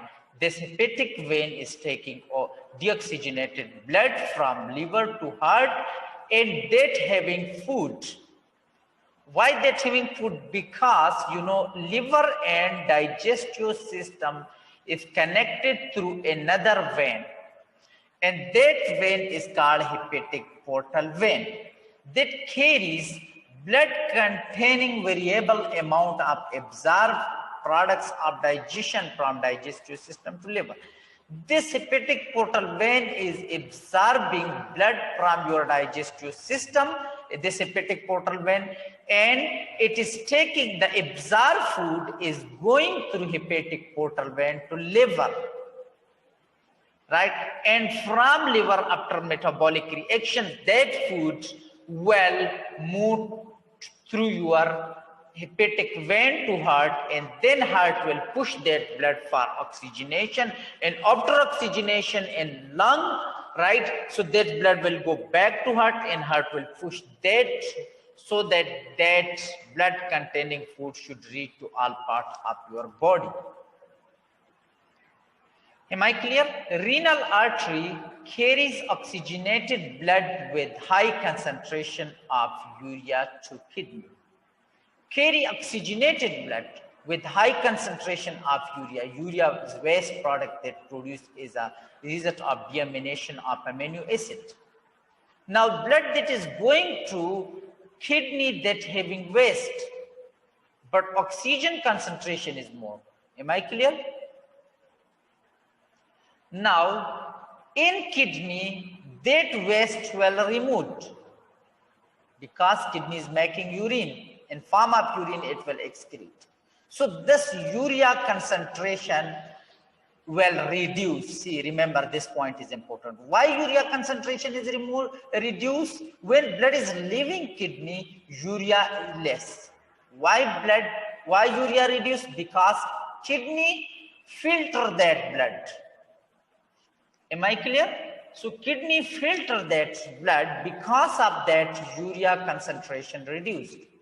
And also oxygen reduced because the blood become deoxygenated, because this renal artery blood give oxygen to kidney. Am I clear? Now that renal vein will go, that renal vein blood will again mix with your circulatory system, and it will through vena cava, it will reach to heart. Like all organ blood will enter to it last where vena cava, and through this vena cava, the main vein of body return deoxygenated blood, it's low pressure from organs and tissue to heart, and then heart will push that to lung. So it means from liver, right, and from digestive, from liver, from kidney, blood will enter to where? To your vena cava. Now, and that will enter to heart, right?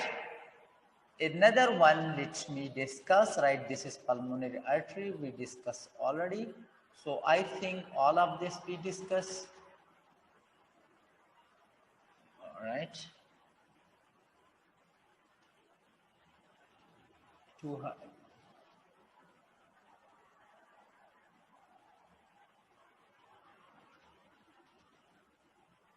Okay, so hi.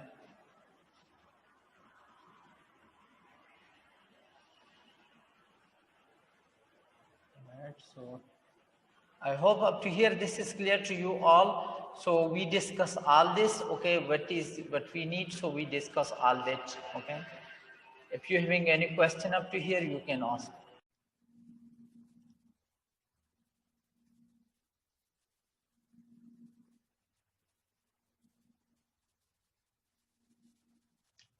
Dear students, the topic of discussion is coronary arteries, right?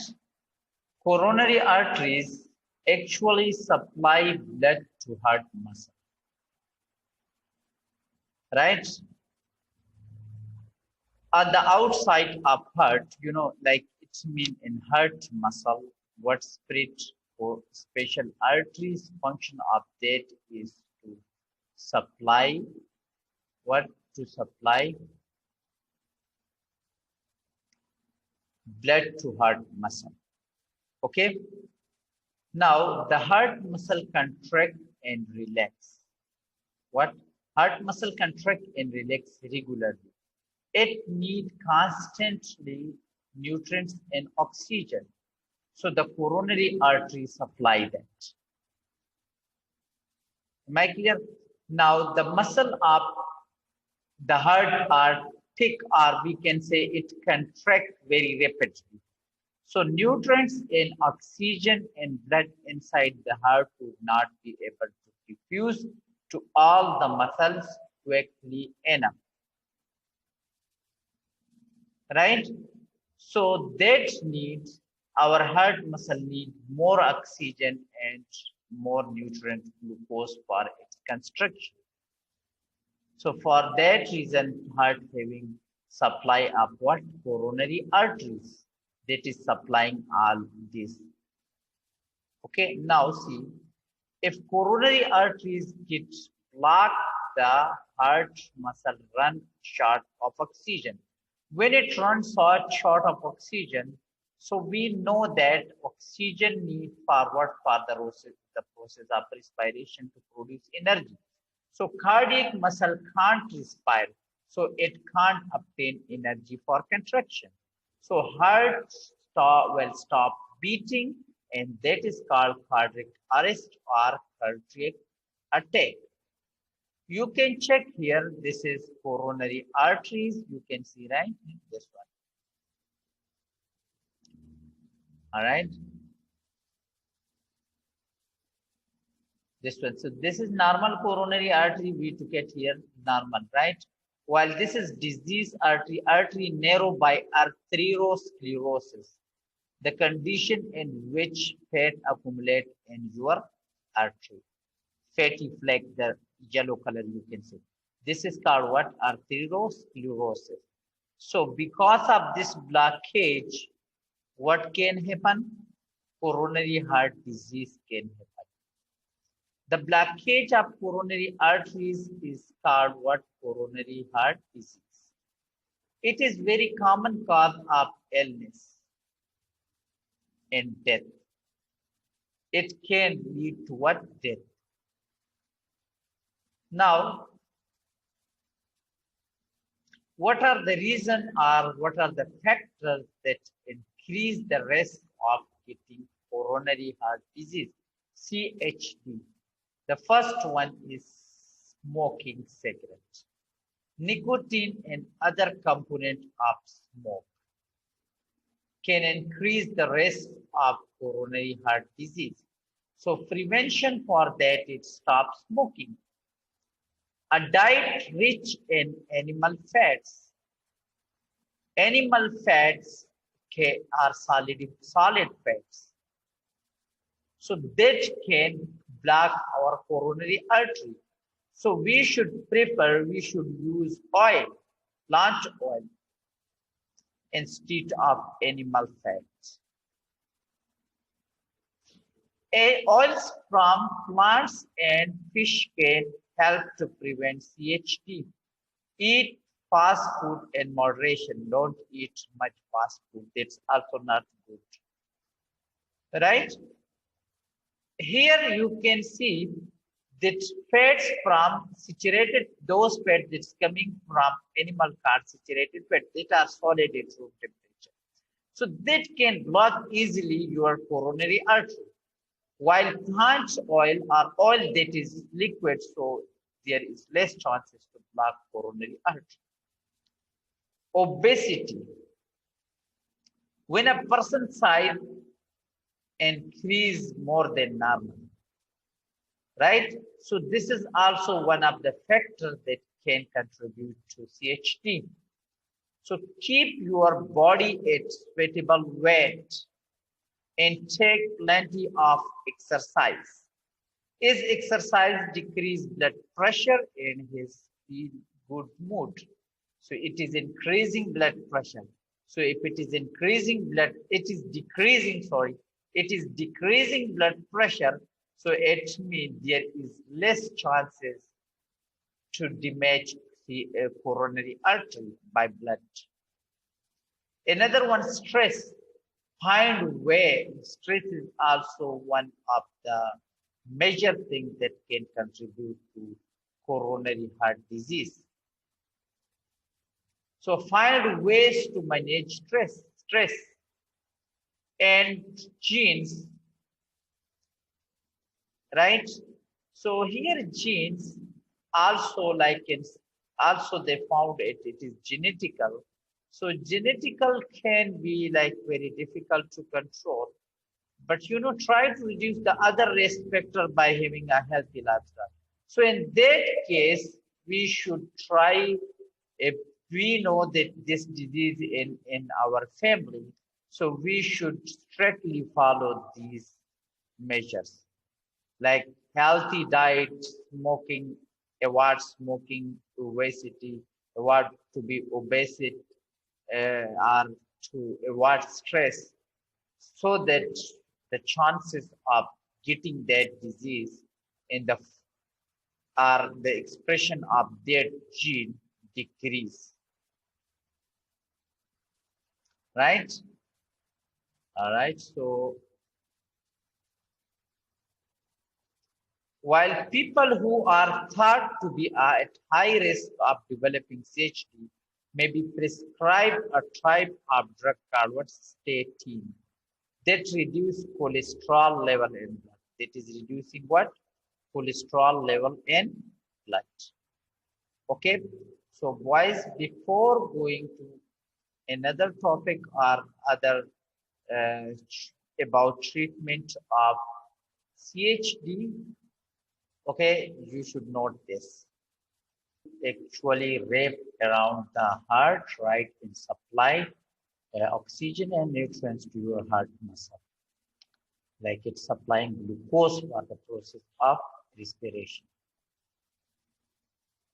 Boys, as I discussed with you already, that smoking actually it contains nicotine. It increases. The first thing is blood clotting. It makes your blood thick. It's a very dangerous part. It can contribute to the CHD. And another, this nicotine also increase the formation of cholesterol, triglyceride, like lipids in your body, right? The formation of plaque, it increases the chances of atherosclerosis, accumulation of cholesterol, fats in your arteries, right? So it can increase that risk. And about stress can also affect your metabolic reaction. It can increase your blood pressure, that can damage your arteries. Stress can also increase your formation of lipids in the body, right? Triglyceride, cholesterol, so that can also affect your body, and it can lead towards CHD. Okay. Here, the muscle heart is contracting and relaxing very quickly and fast. So for that reason, the blood that is inside the heart that may not be able to diffuse oxygen and nutrients quickly to the heart muscle, right? So for that reason, we having what coronary artery that is supplying that to heart. Is it clear? Dear students, today we are going to discuss about treatment of coronary heart disease. So, first of all, doctors suggest to coronary heart disease patient certain medicine like statin and aspirin. So that make blood, it's actually make blood thin so that it flow to your blood vessel or to your blocked artery easily, right? So these drugs actually help to lower blood pressure and thus it decrease the risk of blood clotting formation, right? Now, coronary heart disease patient should be careful with his life, like he should follow preventive measure as we discussed already. If all these things fail, so we have to move toward coronary bypass, or the first one is the first one that doctor suggests, then it is angioplasty. In angioplasty, insertion of tiny balloon in collapsed artery, and the balloon is inflated using water, so this push the artery open. A tiny balloon, doctor reached to that place and he insert a tiny balloon, and through that, when that balloon reach there, so that balloon will fill with water or certain solution, so that will, when that inflate that balloon in that place, so that place will, this will push the artery and thus the artery will open, and then they remove the balloon and then give support through stent so that that artery may not go back and block, right? So it gives support by inserting up a little mesh tube inside the artery to keep it open. It is a mesh tube that keep that artery open, right? So these two are, is treatment, but still if it doesn't work and, the problem is very severe, so doctor then suggests coronary bypass operation. A blocked severe damaged artery can be replaced with a length of blood vessel taken from another part of the body. They are taking blood vessel from, doctor is taking another blood vessel from other part of the body, and then they replace the damaged artery of our coronary artery with that one. So that is called coronary bypass operation, right?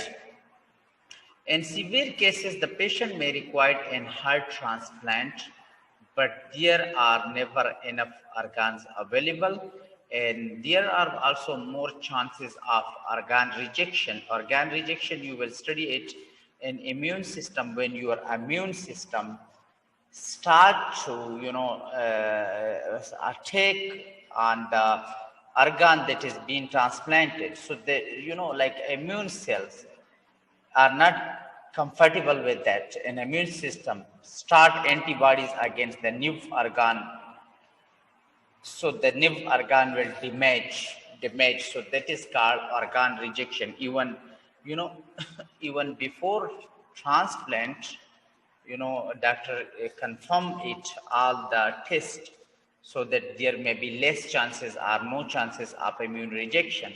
But still sometimes, still this problem can happen, and organ can be rejected by the attack of your immune cells, right? I hope up to here this is clear, but I want to share with you a video about this, so hopefully you will understand better by watching that video. So be with me. Plasty with a stent implant. But what does that actually mean? The heart is located in the center of the chest. Its job is to keep blood continually circulating throughout the body. The blood vessels that supply the body with oxygen-rich blood are called arteries. The arteries that supply blood to the heart muscle itself are called coronary arteries. Sometimes these blood vessels can narrow or become blocked by plaque deposits, restricting normal blood flow. In simple terms, a balloon angioplasty with stent insertion is a procedure used to increase the amount of blood flowing through the coronary artery. During a balloon angioplasty, a heart specialist will insert a thin tube into the artery in your arm or leg and gently guide it towards the problem area in your heart. Once the tube is in place, a small balloon is briefly inflated in order to widen the narrowed artery. A short length of mesh tubing, called a stent, is then inserted into the newly widened artery. During and after the procedure, your doctor will take x-rays in order to monitor your progress. On the day of your operation, you will be asked to put on a surgical gown. You may receive a sedative by mouth, and an intravenous line may be put in. You will then be transferred to the operating table. To begin, your leg and groin are swabbed with an antiseptic solution. Then the doctor will make a small cut over the femoral artery in the upper part of the leg. A special needle is then inserted into the artery itself. Then a guide wire is carefully passed through the needle and gently pushed into the artery and upwards towards your chest.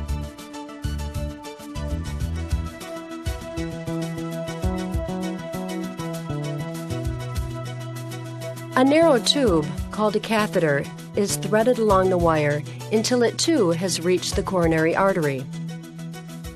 Next, the doctor uses the catheter to inject a harmless dye into the artery itself. The dye shows up on a TV monitor and is used to pinpoint the exact location of the blocked area. Once the restricted area has been identified, a thin wire is inserted into the catheter and is guided all the way to the blocked area and then slightly beyond. This wire acts as a guide for the balloon catheter. It allows your doctor to position the deflated balloon precisely in the middle of the narrowest part of the coronary artery. The balloon is briefly inflated. As it expands, it squeezes the plaque deposits against the wall of the artery. It also stretches the artery wall and enlarges the channel through which blood flows. Your doctor will continue to inflate and deflate the balloon until normal blood flow has been restored.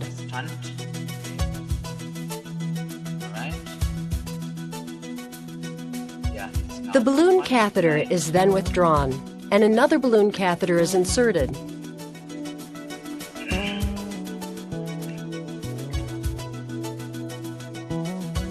This balloon has the mesh stent tube wrapped around it.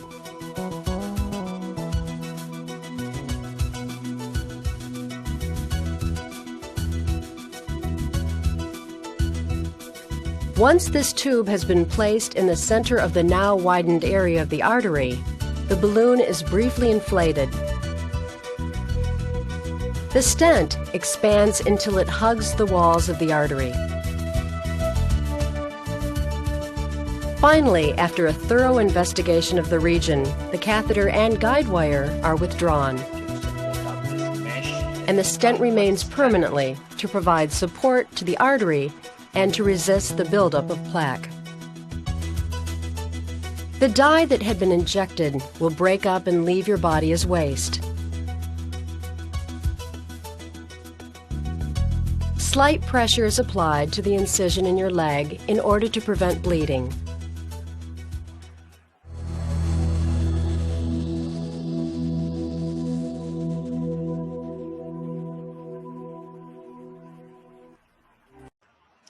Dear students, the topic of discussion for today is component of blood.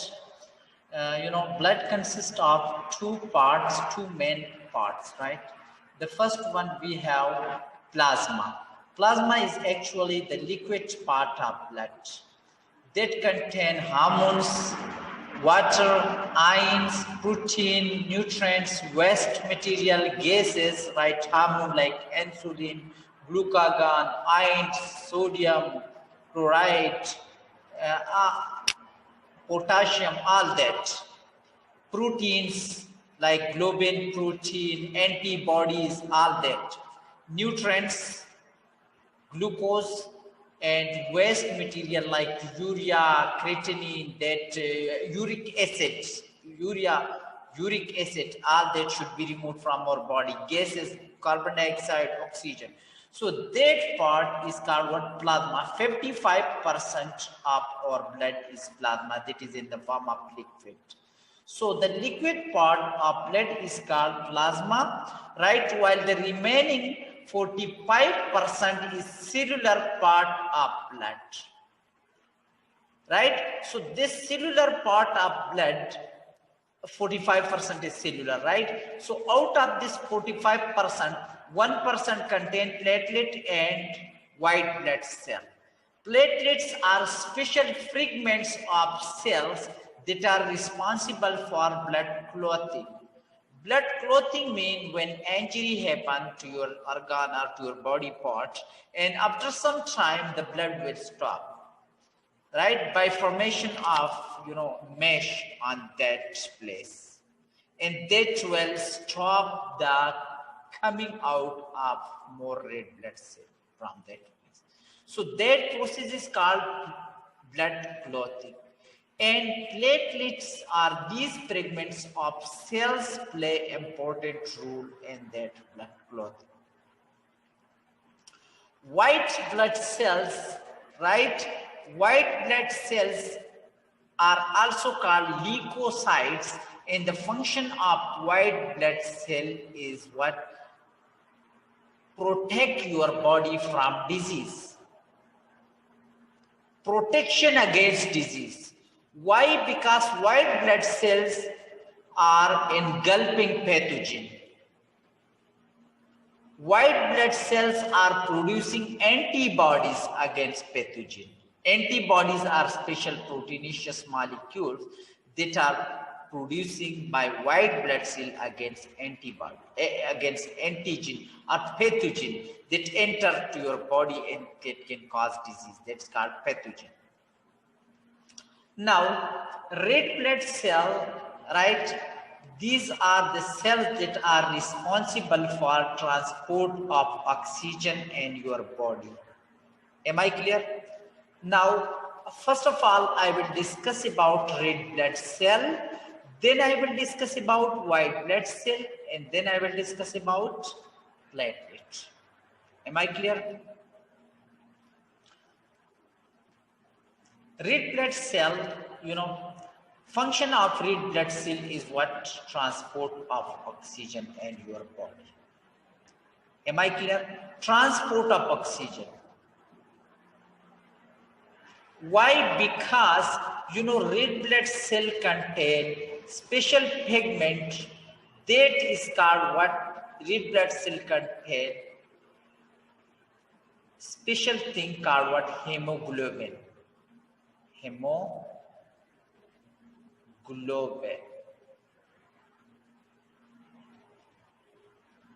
Several hemoglobin present on red blood cell.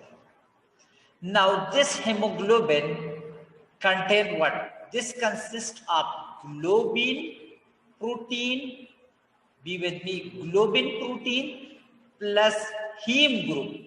Heme group actually contain what? Iron. Heme group contain what? Iron. So for example, I am taking this hemoglobin out. So this is what? Globin protein. This one is globin protein, and globin protein contain heme group, and that heme group contain iron. This one I make it this heme group. Sorry, this heme group. So this heme group will bind to what? Oxygen, and this can transport oxygen in your body for the process of what? For the process of respiration.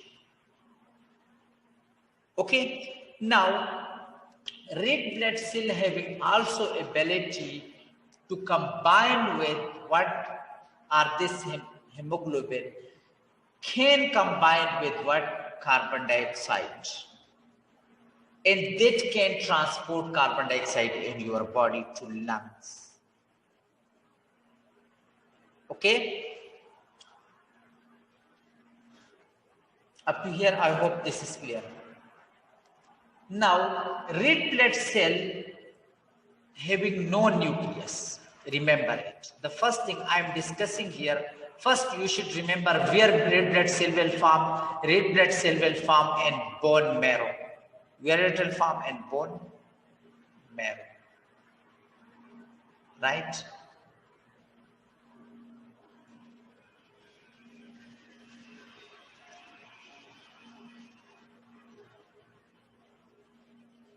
Okay, and then it will release from bone marrow to your blood. Bone marrow is actually the hollow place in your bones. Inside this hollow place, there red blood cell will form, right? And when red blood cell, release to your blood, that having no nucleus. Remember, red blood cell, for example, this is red blood cell. Let me make it red, right? So red blood cell having no nucleus. Okay, because of the presence of heme group H, look what? Red. Red blood cell having no nucleus. Why red blood cell having no nucleus? So that there will more space available for oxygen binding. One reason. Another, the red blood cell shape is biconcave, like this. Biconcave means from both sides you can see it's concaved. Why it is biconcave? So that it increase surface area for what? For binding of oxygen. Am I clear? So let me repeat. Red blood cell having no nucleus. Okay. Why this having no nucleus? So that it increase more space for oxygen binding, so that more oxygen carry by red blood cell, more space availability for oxygen. Another, the shape of red blood cell is biconcave, so that it also increase the surface area, so that more oxygen can bind here. Okay. Now,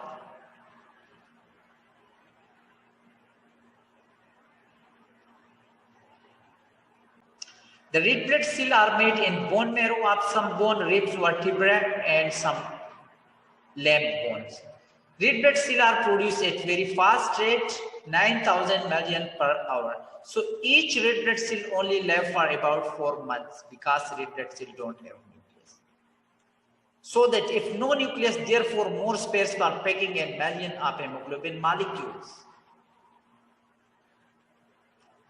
Right? If no nucleus, so there is more space for hemoglobin molecule, more space for hemoglobin molecule, so that can carry more oxygen. Red blood cells are red because they contain pigment hemoglobin. And because of this hemoglobin, red blood cell, what? That is red in color. And the red hemoglobin will carry what? Oxygen in your body. Hemoglobin is actually protein and contain iron. Iron will combine with oxygen. When the gas is in good supply, when oxygen is low, iron give up. Let's see, this is important point. In hemoglobin will bind with oxygen when partial pressure of oxygen is more, when more oxygen is there. So definitely, and lung oxygen is more, so it will bind with oxygen and will take it to tissue. Right? In tissue, oxygen will be less because oxygen is utilizing and respiring in tissue. So if oxygen is less in tissue, so the oxygen taken by this red blood cell, it will release to that tissue easily. Because in tissue oxygen is less, pressure of oxygen is less, so hemoglobin will lose its affinity toward oxygen, and hemoglobin will give oxygen toward that tissue easily. Is it okay? Now, their carbon dioxide is more, so hemoglobin will bind with what? Carbon dioxide.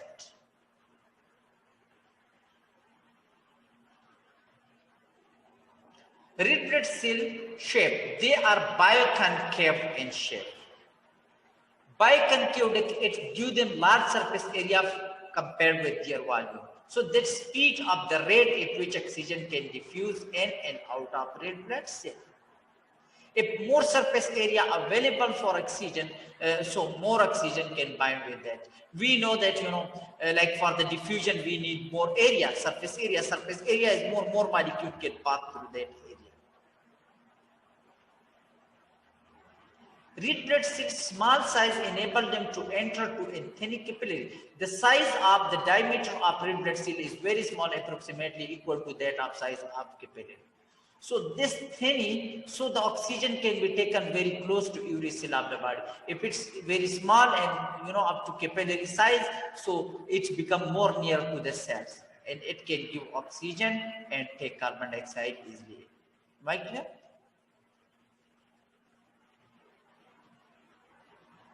All right.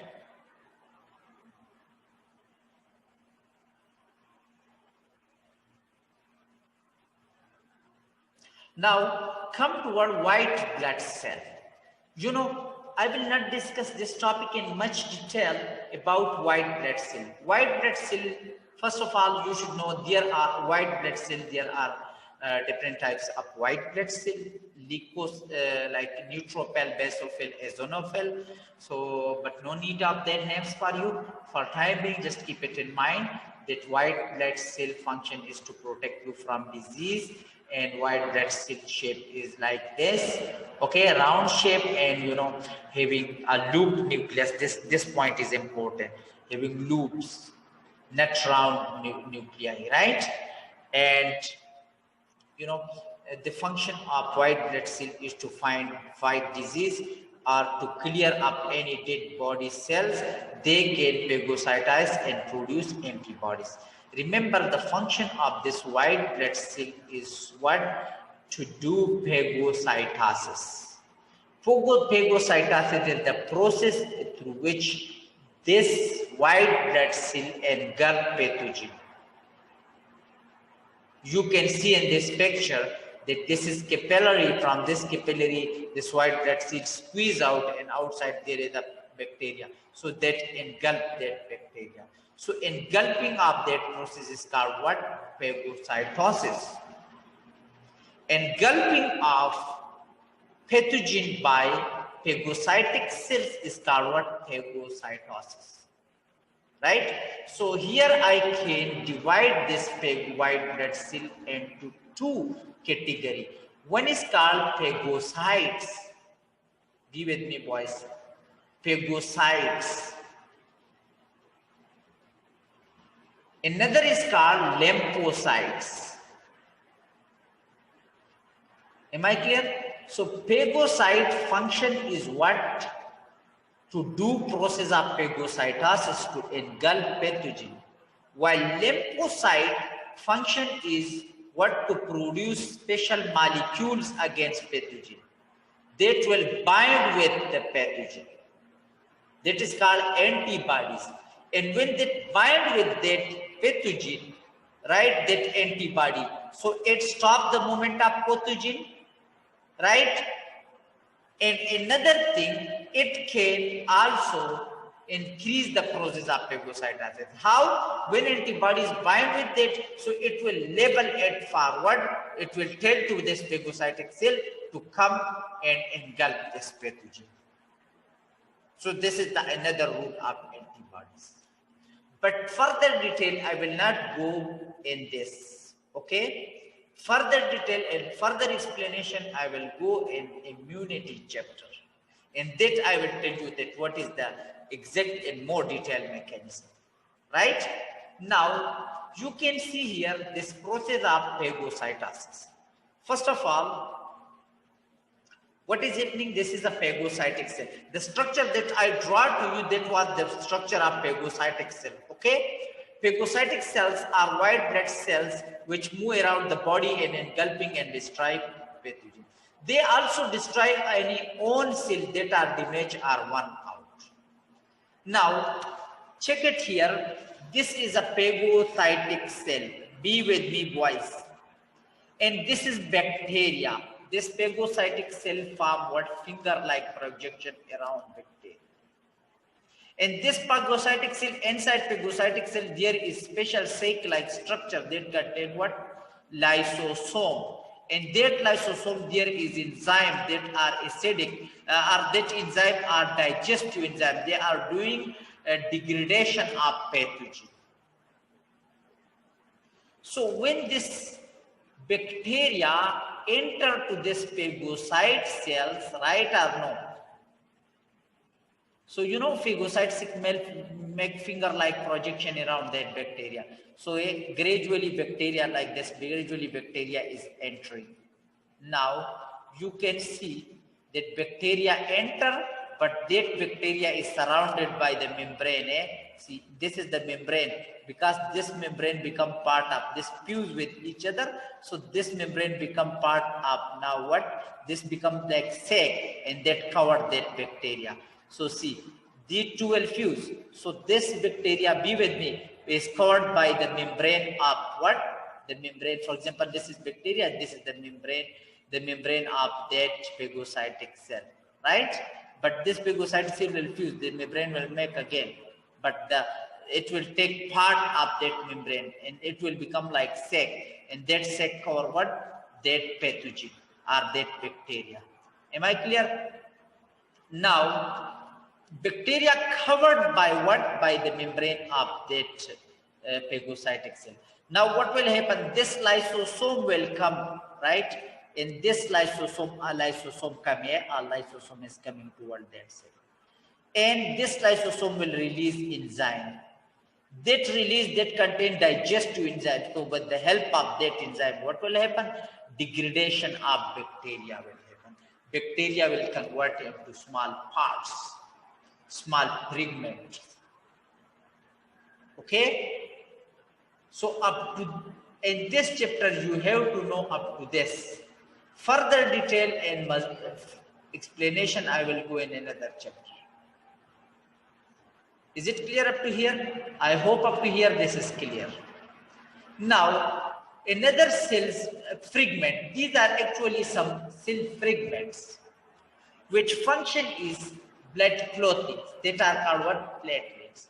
Blood clotting stop pathogen getting enter into the body through the break in the skin. Let's suppose if skin break, some injury happen. So this place open, so pathogen can enter directly. So at that time, what happened? These platelets play important role. They make a mesh here, right? So that red blood cell may not go out, so that we may not lose more blood. And another thing is when it make this mesh, so what happen? Pathogen cannot enter to this, to our body through this injured place. And this mesh is actually what? This network, mesh, this network is actually what? Fibrin. What this platelet is doing actually, fibrinogen, remember this point is very important. Fibrinogen is soluble protein. It is present in our blood plasma. But when injury happen, these platelets, these fragments convert this fibrinogen into fibrin, that is insoluble form of fibrinogen. And that fibrin will make what? A mesh, a network around the place that injured. Let me repeat. Soluble form a protein that is responsible for blood clotting, this is fibrinogen.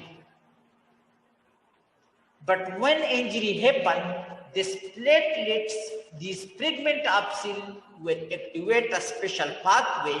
Through that pathway, fibrinogen will convert into insoluble form. And that insoluble form is called what? Fibrin. And fibrin will make what? Mesh around the place which has been injured. And that mesh will stop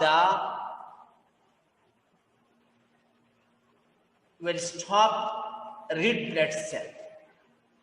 Am I clear? And it will also stop the entry of pathogen toward your body through that injury. Dear students, the topic of discussion is blood clotting, right? So as we discussed already in the last lecture, that in blood clotting, platelets play important role. What is blood clotting? When your capillary injured, right? And this is intake your capillary, right? So let's suppose it injured and it open. Okay, and when it open, right? So now blood can come from that. Easily blood will start from, for example, this is your capillary, right? And injury happened to this side. So this capillary now open. You can see here, this is open, right? So now the red blood cell can go through this hole easily. It means blood loss will start from that place. But after a while, you will see that place well covered by, hard mass, hard thing, and no more blood will coming from that. So that is called what? Blood clotting. Now in this blood clotting, special cell fragments called platelets that play important role. These platelets are moving here and there in your blood. But whenever your capillary injured, right, and they exposed to the external environment, right? So that platelets will come under contact of what? External environment. External environment outside, we have collagen from your capillary outside, right? So when it come and take with collagen, at that time, this platelet will become activate, right? And this platelet will now called activated platelets, and these platelets will start to secrete certain chemicals.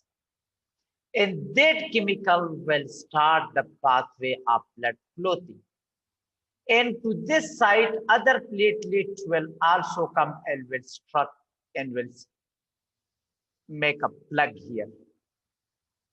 Am I clear? So that platelets that make plug here, that is activated platelets, and that are secreting chemical so that it start the pathway of blood clotting. And as a result of that pathway means that platelets and the place, the damaged place, the cells of damaged place, these two will produce certain chemical, and that will start certain enzymatic reaction. It will stimulate certain enzyme, and as a result of that, that will activate certain enzyme, certain protein. It is a cascade, means one is stimulating another, another is activating another. At the end, fibrinogen that is in soluble form in our blood, protein that is in soluble form in our blood, that fibrinogen will convert into what? Fibrin. And that fibrin will it will form like a mesh around the wound place, and red blood cell platelets plug here. And this blood will stop coming out from our damaged place. Am I clear? Now, importance of this is that no more blood loss will happen, and another, this also protect that harmful bacteria may not enter to our blood through that damaged place, right?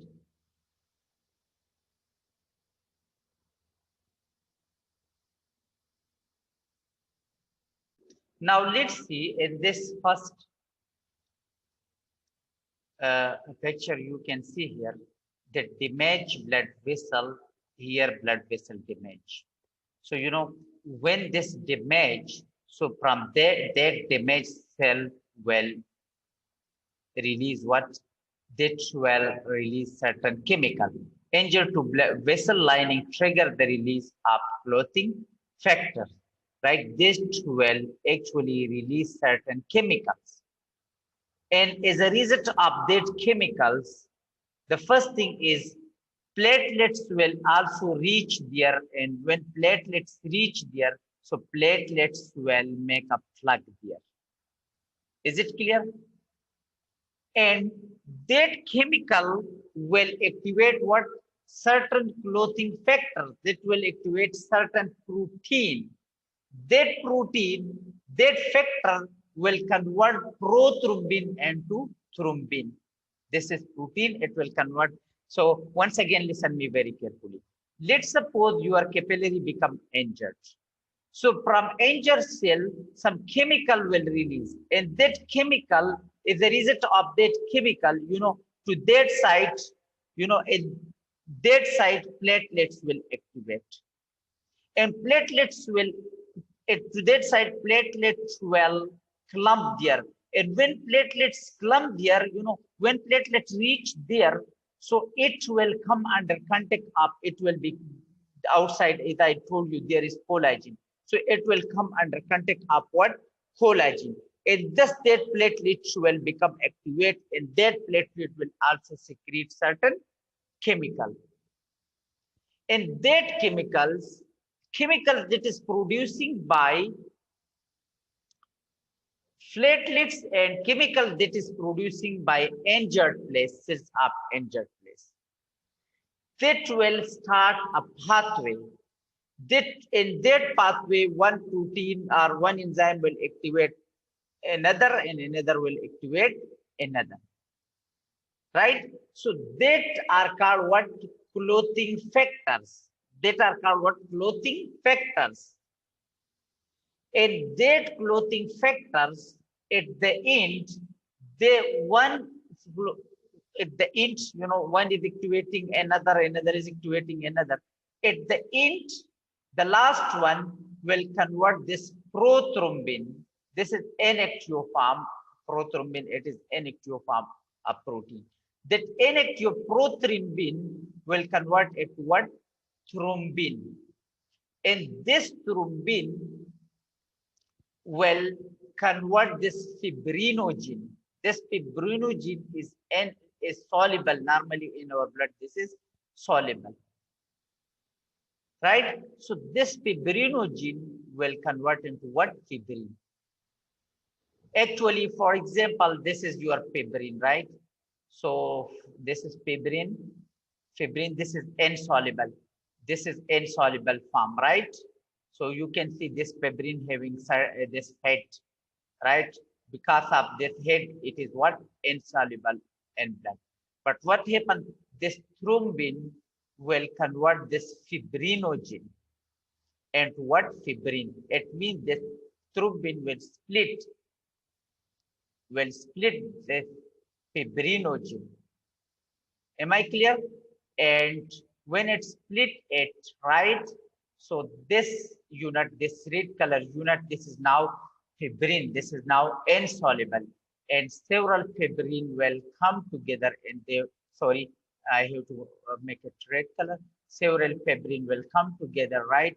And they will form what? A mesh, a network over there on this place. So fibrin strand adhere to plug to form an insoluble clot. And now it will trap blood cell, red blood cell, so that loss of blood will stop through this fibrin. So the first is, let me repeat once again, injured place, injury happen, your endothelium lining now exposed outside, it's open now. When it's open now, so that place, that cell exposed to outer environment. Out environment, we have collagen. Collagen are certain proteins that are present outside your capillaries, right? So that collagen, that cell, the injured cell will come under the contact of collagen, right? So what happen? They secrete chemical, right? And as a result of that chemical, platelets accumulation also start there. And when platelets reach there, so platelets actually also come under contact of collagen. And when that platelet come under contact of collagen, right, that platelets become activated and they stick with each other and form a plug to stop the blood losing from outside. And platelets also release chemical, right? The chemical that released by platelets and the chemical that released by the injured cells, that are called what? Clotting factors. And this clotting factors is like this, it is working in a cascade manner. In a cascade means one activates another, another is activating another, and another is activating another. At the end, what will happen? At the end clotting factor will convert this prothrombin, right, into what? Thrombin. And thrombin will convert fibrinogen into fibrin. Fibrinogen, see, prothrombin is inactive form of thrombin. But because of this enzyme cascade, or because of this pathway, right, prothrombin inactive form, that is an inactive, that will become active, and that will convert into thrombin. And that thrombin will convert fibrinogen, that is soluble, normally that is soluble in our blood, right? Because of, this head, this is what? This is soluble in our blood. But what happened? This thrombin will split this fibrinogen into what? Fibrin. Listen me very carefully. This is fibrinogen. This is soluble in blood, right? Because of this head, it increases their solubility, right? But this thrombin will convert this fibrinogen into what? It will split it, and now it will become fibrin. That is insoluble, and that will form mesh here. The place on the wound place, so the red blood cell will strike here. Okay. Another thing here, that platelets, it stick here, right? So vasoconstriction limits blood flow, and platelets form a sticky plug. So this also, this place, when it stick there, right, the platelets, it's also limit the blood flow to that side, vasoconstriction. And also it, that plug, the plug of platelet that form, it also stop what? Loss of blood from that place.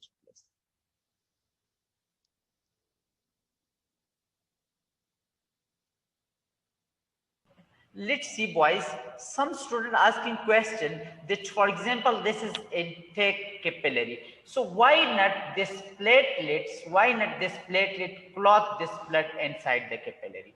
So remember, the answer is that when this capillary open, exposed to out environment, when this won't happen, and that place open, and when this platelet come under the contact of collagen, the place where collagen present, outside is collagen, it means when this platelet come under contact of external environment, so at that time this platelets become activate and they start the clotting pathway. Am I clear? So normally if our capillary is closed, so it can't do that. Let's see here, boys. Injured tissue and platelet release the clotting factor, prothrombin activator. Okay, what is clotting factor? That is prothrombin activator and calcium ion. Prothrombin activators convert the blood protein prothrombin into thrombin. Thrombin splits fibrinogen to form fibrin, and fibrin fiber form a mesh over wound, right, entrapping red blood cell and platelets. Am I clear? All right. This bleeding will stop and clot hardens and becomes smaller, and new cell grow to repair wounds site. Enzyme plasmin is resolved to dissolve what? Dissolve cloth after repair starts. So then that enzyme will release to, so that they dissolve that cloth gradually, so that new cell form. Am I clear? All right.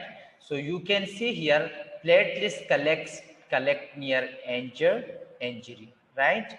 And this is blood cell. You can see red blood cell, and you can see here this is this shape. This shape is platelets. This round shape, you can see a platelet collect near that place, and after that fibrin is now also reaching. That is in the let me check fibrin the direct level, but fibrin platelet fibrin mesh, right? So this is fibrin mesh. You can see here. This is fibrin mesh. You can see these things here. The blue color thing that form, this is fibrin mesh.